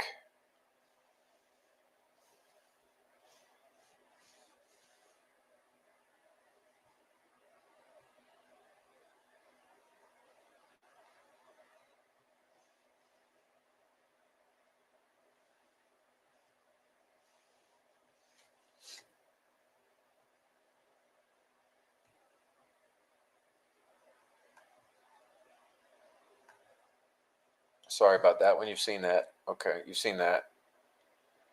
So Douglas Rice, rest in peace.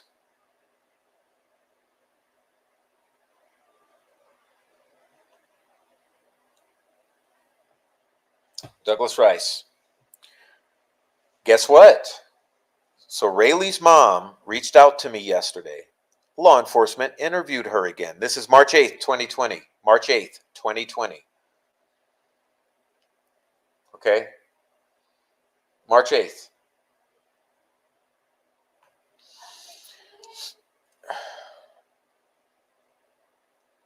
March 8th, 2020. Law enforcement interviewed her again within the last several months and basically tried to get her to agree the recent sketch is who she saw.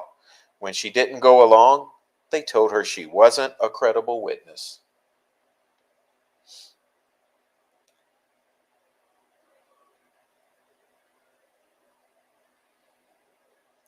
Sounds like it's a collusion, a conspiracy, an effort to force a witness to see what you want them to see. Doesn't it?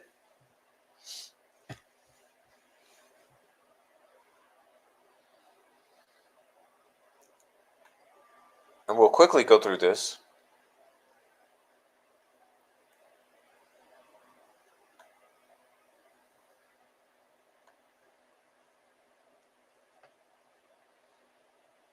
State of Indiana claims that no phone dump evidence exists from Kelsey German's phones, nor Mike, nor Becky, nor Cody Patty's phones. Furthermore, that the prosecutor's office does not possess any phone dump data from those phones.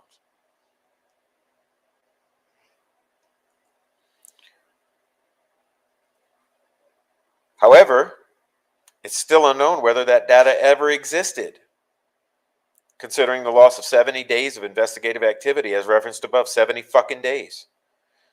It would be hard to believe that law enforcement would not have obtained the phone dump data from parties identified in the paragraph, Kelsey German, Mike, Becky, and Cody Patty, to at least determine timelines, at a bare minimum. How do you establish a timeline? With proof. Without it. Unless it's a group of guys working together, coordinated. Liggett's claim that in 2017, Sarah Carbo identified a man walking down 300 as muddy and bloody, wearing a blue jacket, in order to assist the state's timeline, when in fact, Sarah Carbo never mentioned the word blood and identified the man's jacket as tan.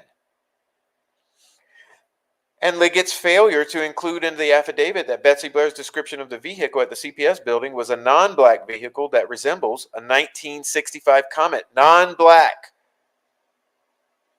Resembles a 1965 Comet. Or Liggett's failure to include the description of the person Betsy Blair observed as being young as 20 years old with poofy brown hair. Or the failure of Liggett to include the fact that Brad Holder had a photograph on his social media basically mimicking the crime scene. Because Tony Liggett is not likely to freely admit that he provided false information and admitted information with reckless disregard of the truth in order to prevail at a preliminary stage, and the defense has provided this evidence in Franks 1, 2, 3, and 4, which our judge flushed down the toilet.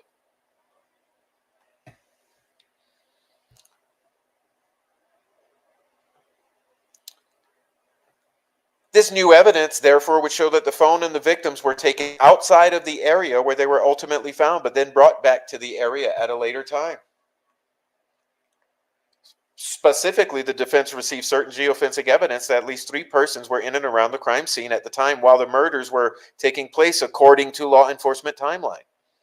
And none of the owners of those phones have any connection to Richard Allen.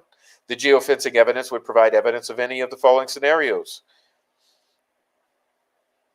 Persons walking with the phones are witnesses. Persons walking with the phones were observed nothing because the murders did not take place then and there, or the persons with the phones were participants in the murders. There's even maps and movements, and I've shown them to you. They're crawling around the quote-unquote crime scene. Turco's words that Holman left out, that the sticks could be or it was a given that they could be an attempt to replicate Germanic runic script. Odinism is an extreme ideology with racist connotations. Holder and Westphal were known to be involved. It might be someone's idea that you do a sacrifice. In rituals, there is sacrificial connection to mythological poetry. So you see, exclusion of pertinent facts. On March 13, Allen by counsel filed third Franks, which details that at least three persons were in or around the crime scene at the time the murders were allegedly taking place, and none of the owners of the phones had connection to Allen. And Turco wrote those statements about the markings and the sacrifice. Okay? McClellan has said the following. This is still a very ongoing investigation. Our goal is to find anyone else who was involved in this heinous crime. That is public interest, to find anybody else involved and get justice for Abby and Libby after the arrest of Richard Allen. We have good reason to believe that Richard Allen is not the only person involved in the case. Therefore, there may be other actors involved, which is why we left the tip line open. That's why we left the tip email open. It puts the investigation in the best position possible to determine if anyone else was involved. That's the best interest of the public, that the investigation find anyone else involved. Detective Holman's letter sought sealing because the investigation is ongoing and fluid. Mullen cited that the matter was still being actively investigated, and that law enforcement was continuing to search and seek facts and information relating to Richard Allen and other potential suspects. So how is this being flushed down the toilet? Okay, it's all done, it's all over, it's a done deal, get it out of my fucking face, like Alex says.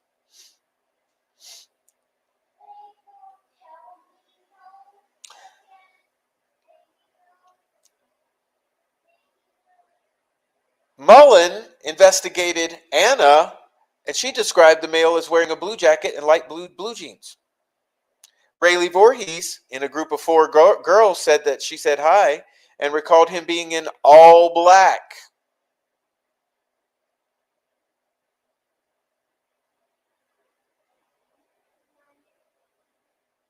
Black hoodie, black jeans, black boots.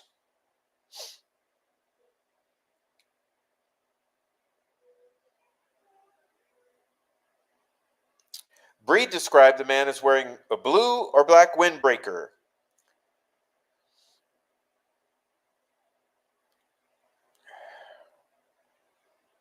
So, are we describing 1 or 2 people? So we got a man in tan jacket, a man in a blue, and a man in all black. How many girls we got out there? We know we got the classmates of Libby under the bridge until 3:30, allegedly. I've shown you their names. Oh, they were just kids at the time, like everyone else. The presence of Allen's focus is in dispute. Allen told investigators he arrived at 12 and left at 1:30. According to the timeline set by investigators, the killings happened between 1:30 and 4. Well, odd enough that Dan Doolin cannot find the recording to document, verify, and prove the fact that Allen actually said that he was there from 1:30 till 4 and not 12:30 to 1:30. Well, it's pretty fucking odd because all they have is him at 1:30, so on camera. So I guess 1:30 has to be the nexus point in this one, right? A witness reported seeing a different vehicle, not Allen's Focus, but a Comet. And it wasn't black. Then we got the tan coat, the bloody, the muddy, the bloody, all of that shit's here. Okay? You see? It's all here. I'm gonna plow through this because it's all here. You see? It's all here. It's all here. These are court documents all here. But look what you can't talk about. The shack, meth, Derek, Cody. Oh, sorry. That was what Mike told Hannah Shakespeare. Sorry. Let me figure out what you can't, according to McClellan and Gall. Odinism, ritualistic killing. Brad Holder, Patrick Westphal, Johnny Messer, Elvis Fields, Ned Smith, Rod Abrams, Keegan Klein, Jerry Klein, Ron Logan, Todd Click. Matter of fact, because of that, we're going to do this to Click. We're going to get his ass a lesson learned.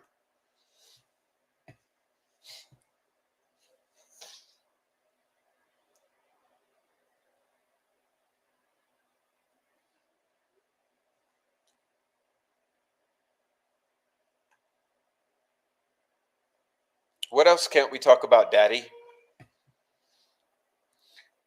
No reference to geofencing. No geofencing, because the geofencing shows the 3 phones crawling around the crime scene. No reference to prior bad acts or witnesses. Oh, you mean Derek German selling to half of DELPHI or having them sell for him? Supplying? Or Nick McClellan being related to the family?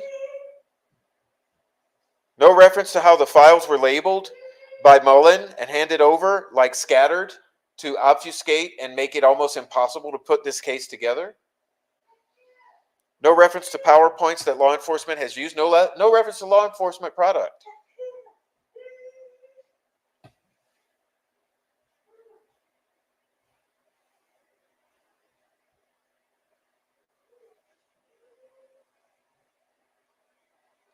All right.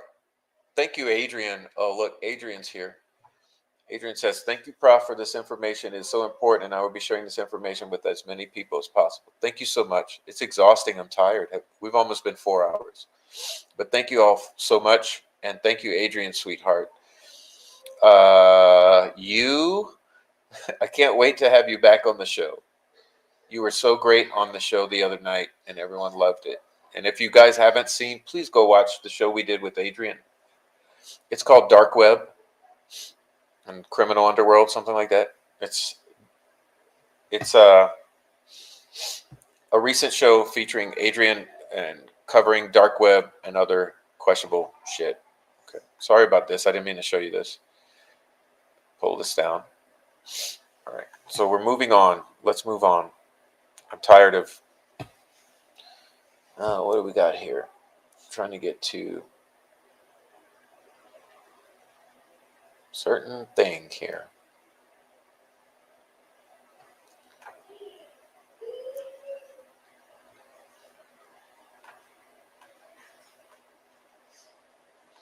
Oh, I'm not finding it. Hold on.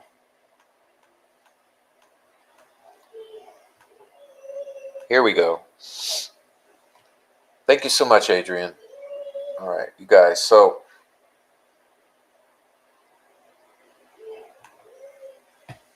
just thought about something. You can see the trails from Hoosier Harvest Store. The camera should have picked up that man in black on his way from Freedom Bridge. Camera should have picked up a lot. What about the trail cams? Is that what they found in Gabe Ellis's trunk?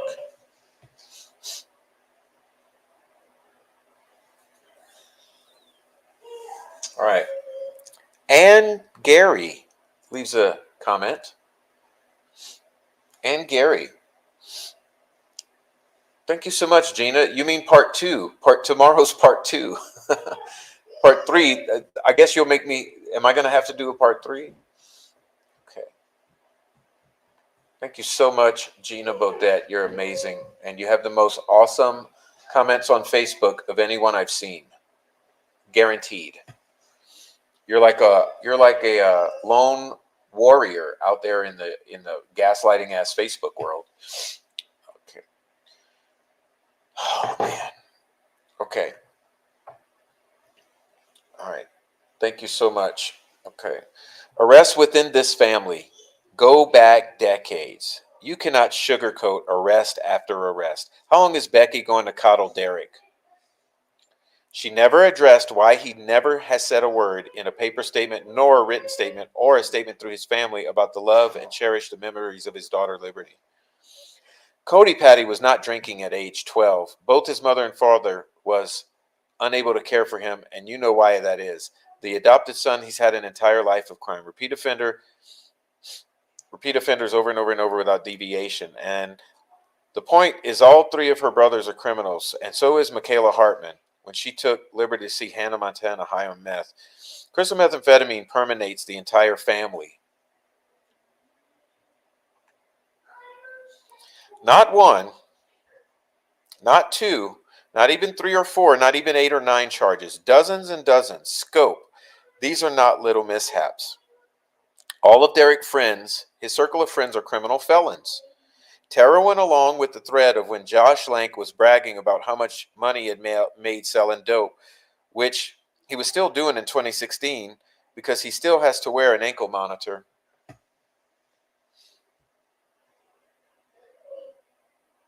How humiliating for his sons to have to take baseball photo with daddy wearing an ankle monitor for meth, and all the parents knew it. Then she ends up with a woman that looks like the man she divorced. This was posted in 2018 by Jessie Marie, but it's worth reposting. Why did Amanda Duvall, right here in this group, insist that the picture of her child be taken down? That was sitting next to date Jimmy Dale Duvall. We all remember that. Red flags. She's in a level of denial like Cindy Anthony. That's all I can equate it to. Is this the part where you say you had her password? What good would that do when there were 27 convicted felons on her Facebook friends list? Nobody was watching Liberty's internet activities. If this turns out to be somebody that is not affiliated or knows this family in some way, it will blow me out of the water and several others on here. Michaela Hartman is now in a relationship and pregnant with Dale Babcock's baby, and he's a meth dealer, and they're all connected to the Patties. The scope of felonies and drugs cannot be disputed whatsoever.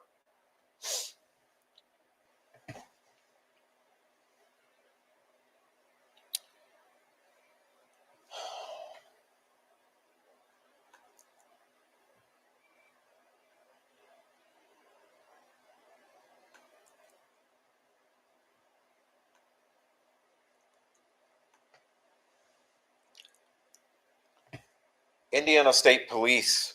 Detectives working with DELPHI investigation seek information.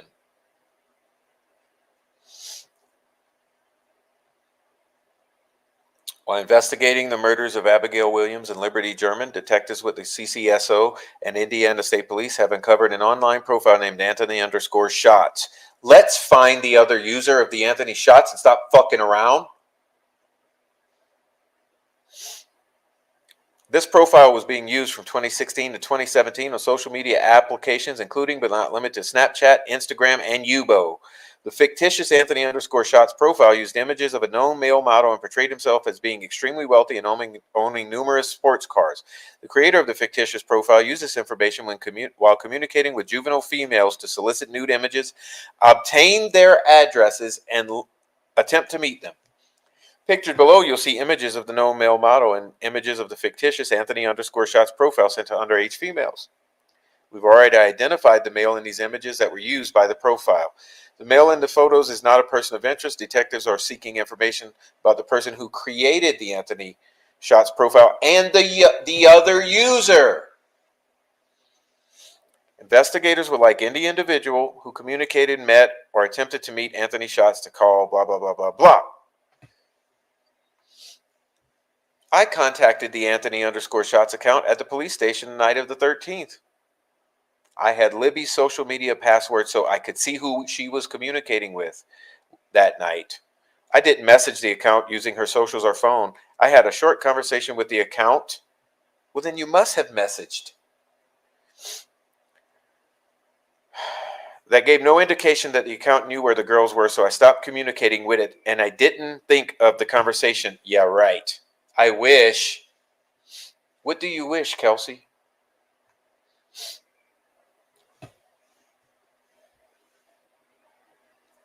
Just so we're clear. Sketch is who Sarah saw? No, the sketch is a composite sketch. Go back and study it. Betsy Blair is number 2? Yes. Oh. My understanding is that Miss Carbo and Miss Blair, they didn't want to do a sketch, but they were pressured by police to assist.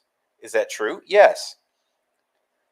And the timeline, they asked you the question, the timeline is dependent on the sketches. That's not a true statement, is it? Or is our timeline?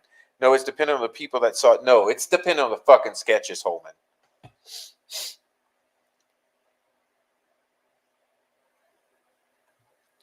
Who turned the phone on at 4:33? I believe the phone was still on. No, it wasn't.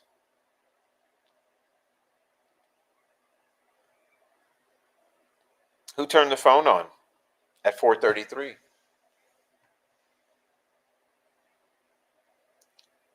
This proves it's a composite sketch. It's a composite sketch. It's not a Sarah Carbo sketch. It's a composite sketch. It was well announced.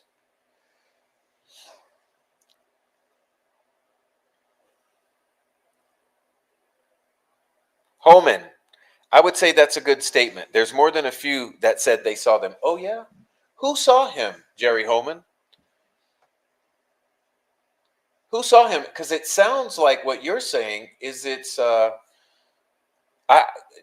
you pressured the witnesses to produce sketches. They were concerned about the timeline, so they didn't want to cooperate. You pressured Rayleigh to agree that the young guy sketch was who she saw. You changed the clothing. You changed the vehicles.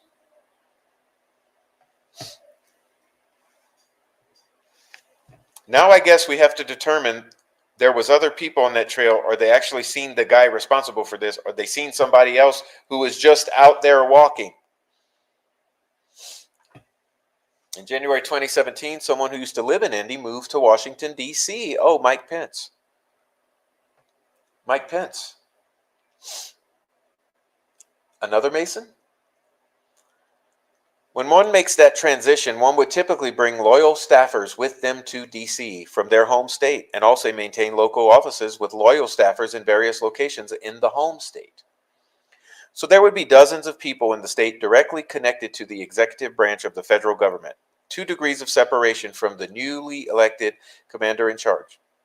In February 2017, law enforcement officers identified Klein's catfish activities on the internet, which included synthetic identity deception and recruitment, catfishing, illicit commerce, getting illegal pictures and videos, coercion, getting illegal pictures and videos, extortion, enforcing silence and complicity, and distribution, selling and sharing illegal pictures and videos.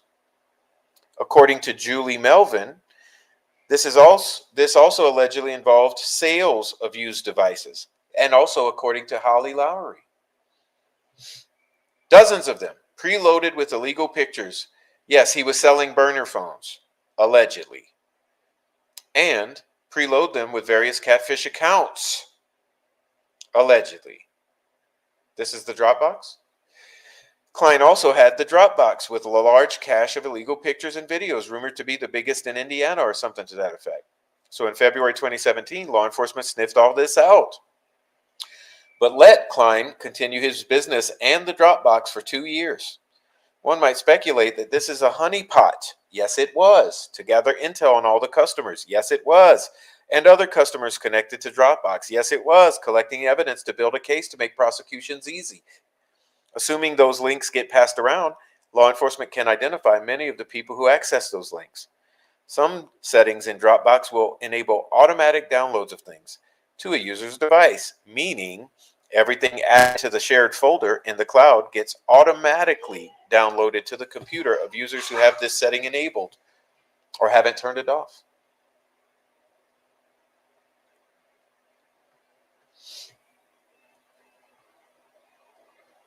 One could speculate that gigabytes of content could get downloaded to devices that were going into the executive office building daily, into the White House. I could speculate further, but one could see how this would be deemed a national security issue, and the word came down to bury it all at some point. Then the good guys within law enforcement have a big problem. They want to make arrests and bring justice, but they're told not to, or to only being justice within certain boundaries, in a way that won't lead to certain avenues of inquiry. Or they stop, or are told to stop altogether, and countermeasures are put in place to actively thwart a successful investigation. Overwrite recordings, delete the audio of interviews, ignore obvious lines of investigation. Just speculating here. Okay. So here we're going to get to the end of the road, and I'm going to end it like this. We're going to bring it full circle. Let me see what I wanted to do.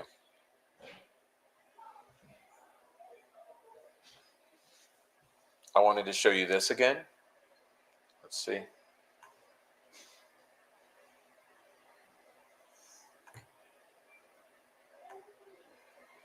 Not that. That one. Think about all we just said.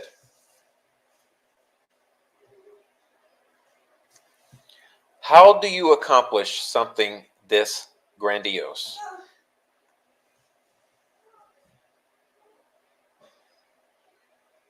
It's confidential, Gina.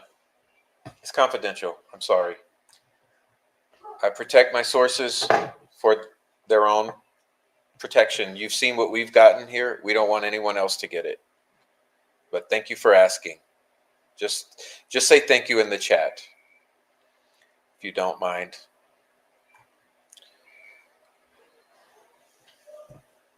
So let's bring it back to reality here.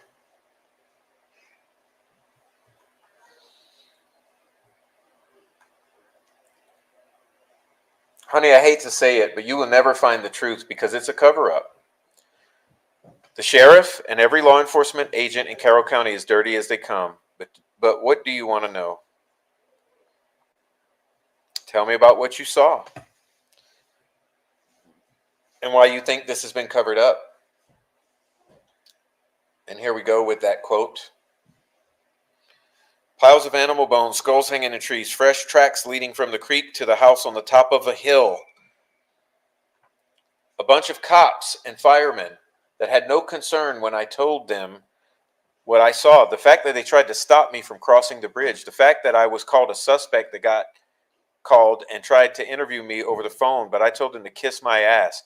They got pissed and sent 2 cops to pick me up for questioning. And the cops couldn't even find my house with the proper address. I called them out every chance I get, and then some. Not one official in that county likes me. I am the loudest and proudest around, and I speak my mind no matter what, or no matter who it's to.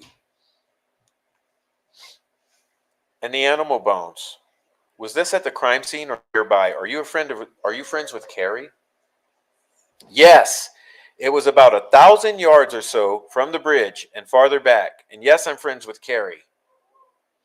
Okay, don't make me do it again. Don't make me show it again. Yeah, I think I got to show you again because people just want to gaslight.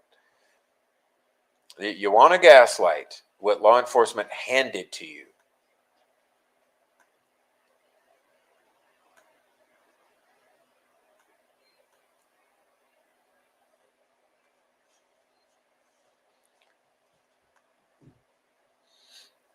And yes, I'm friends with Carrie. Her brother and I are best of friends. Did you live in Delphi at the time? No. So this area of animal bones was near the site where the girls were found. When you saw this, what went through your mind? That someone has been practicing for a long time. He means witchcraft or something like it. Did it feel like some type of ritual? Never thought that till later on, but no, there was nothing else to suggest that. Were you familiar with the trails? No. Then you were just out searching with others? No, I hooked up with Carrie's brother and we started our own search pattern. We came from the South County Road and walked the track on the bridge. And then, did you see the crime scene? I feel like the actual crime scene is in the shed on top of the hill. But no, we called off our search and the girls were found the next day where we already looked. And I'm a country boy. Them girls were not there when I came through. They were taken and brought back. That's the exact same thing Ron Logan told me. If you want to break this case, the best we can achieve, that is to get the federal government to do a complete investigation on Carroll County as a whole. Why do you say that? It's a cover-up. It was the girls walking in on the meth lab, being ran by the local cops and criminal informants. One of them snapped and shit went crazy. I feel in my heart that this is the true story just by being in that county all my life and knowing how they work. Wow. Do you think Delphi has a meth problem? More like an epidemic. Now it's heroin. I think it was an officer that killed them girls in Flora and the two in Delphi. Just because I have seen firsthand how they treat a murder case, and they are some of the dumbest fuckers you can imagine. So yes, I think it was an officer. That is why it's being covered up, because when it comes out, the whole police department is going down, as well all government officials in Carroll County. I feel that is when this all comes to a head, that Lafayette will end up running Carroll County. And well, it should be that way anyhow.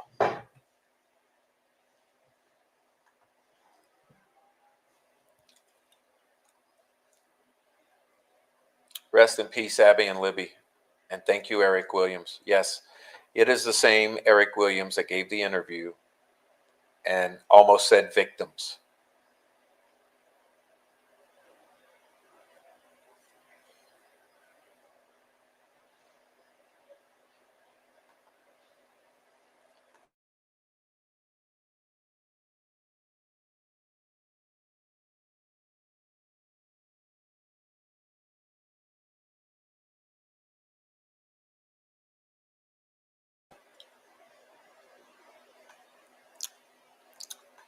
And there you have it, ladies and gentlemen. I am sorry. I am tired. I apologize for the length of this, but that is the truth about Delphi.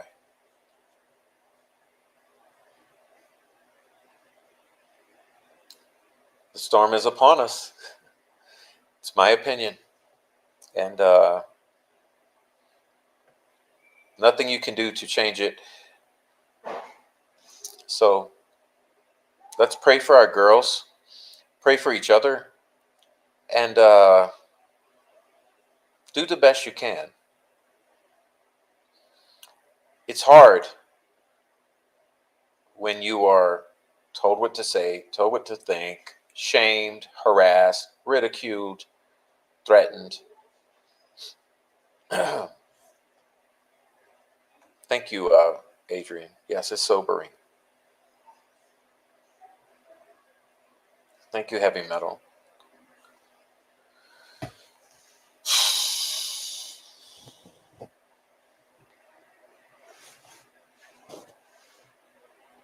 You guys, thank you for sticking around. I know it's very late. And I know it's a lot. I told you it would be a lot. But we made it to the end, so thank God for that. Thank you, ACV, Epic Receipts. Thank you, Rebecca Ann. Thank you, Lisa. You guys are awesome for the thanks. Thank you so much. I'm totally beat. I have a headache and I'm tired. It's time to rest. I've believed the depths of this investigation were as you described, and I appreciate your coverage to say it out loud. Thank you. And of course, there will be retribution. There will be clapback. There will be penalties to be paid for talking about things. But don't be gaslit into saying you don't know what I think, because now you do. Okay. And by the way, I said this 2 years ago as well. Just anyone in the Discord might remember.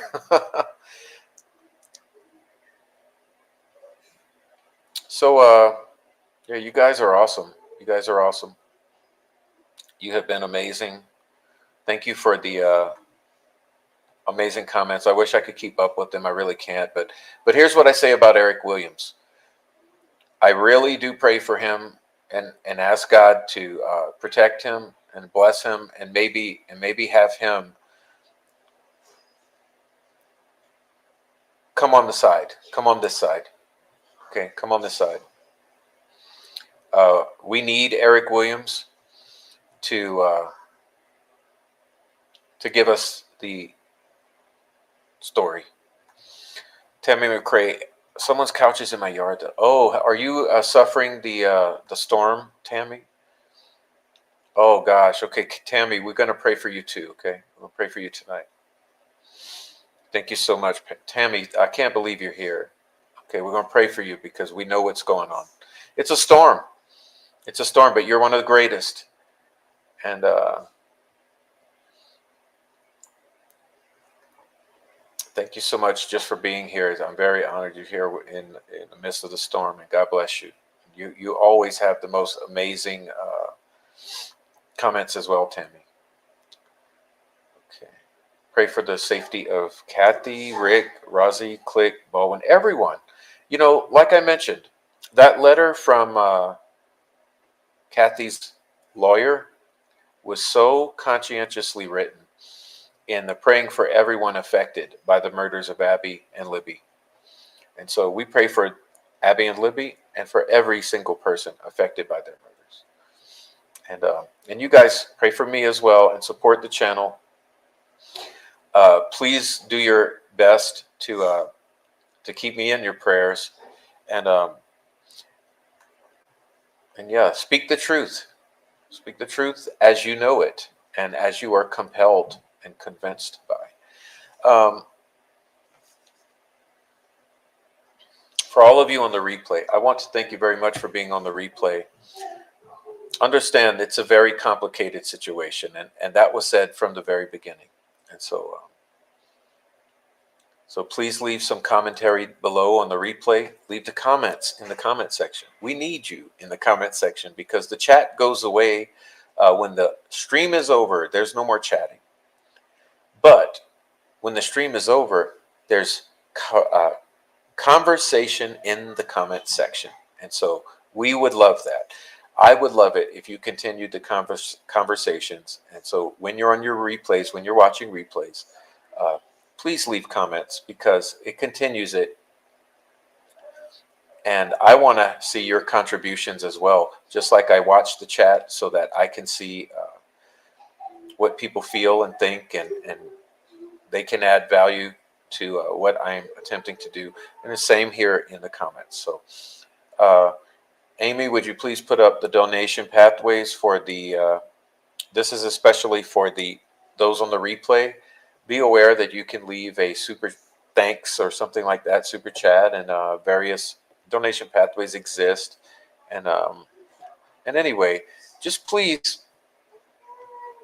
try to move with compassion around this case, because this is a difficult case. It's a difficult case, and all the emotion, and there's so much chaos with agents who have been sent in to create chaos in this case. So do your best to move with patience and blessings for people and yourself. I always tell the ones I love to try to get rest, to rest and take care of yourself and all this and that and the others, because you have to take care of yourself first. So do that, okay? And God bless Libby and Abby. And we love you all. So see you on another time. I'll leave the chat open a few minutes, as I always do. And I'm getting out of here so I can rest my eyes and rest my head. And God bless you all. God bless Libby and Abby. And God bless the United States of America. We love you all.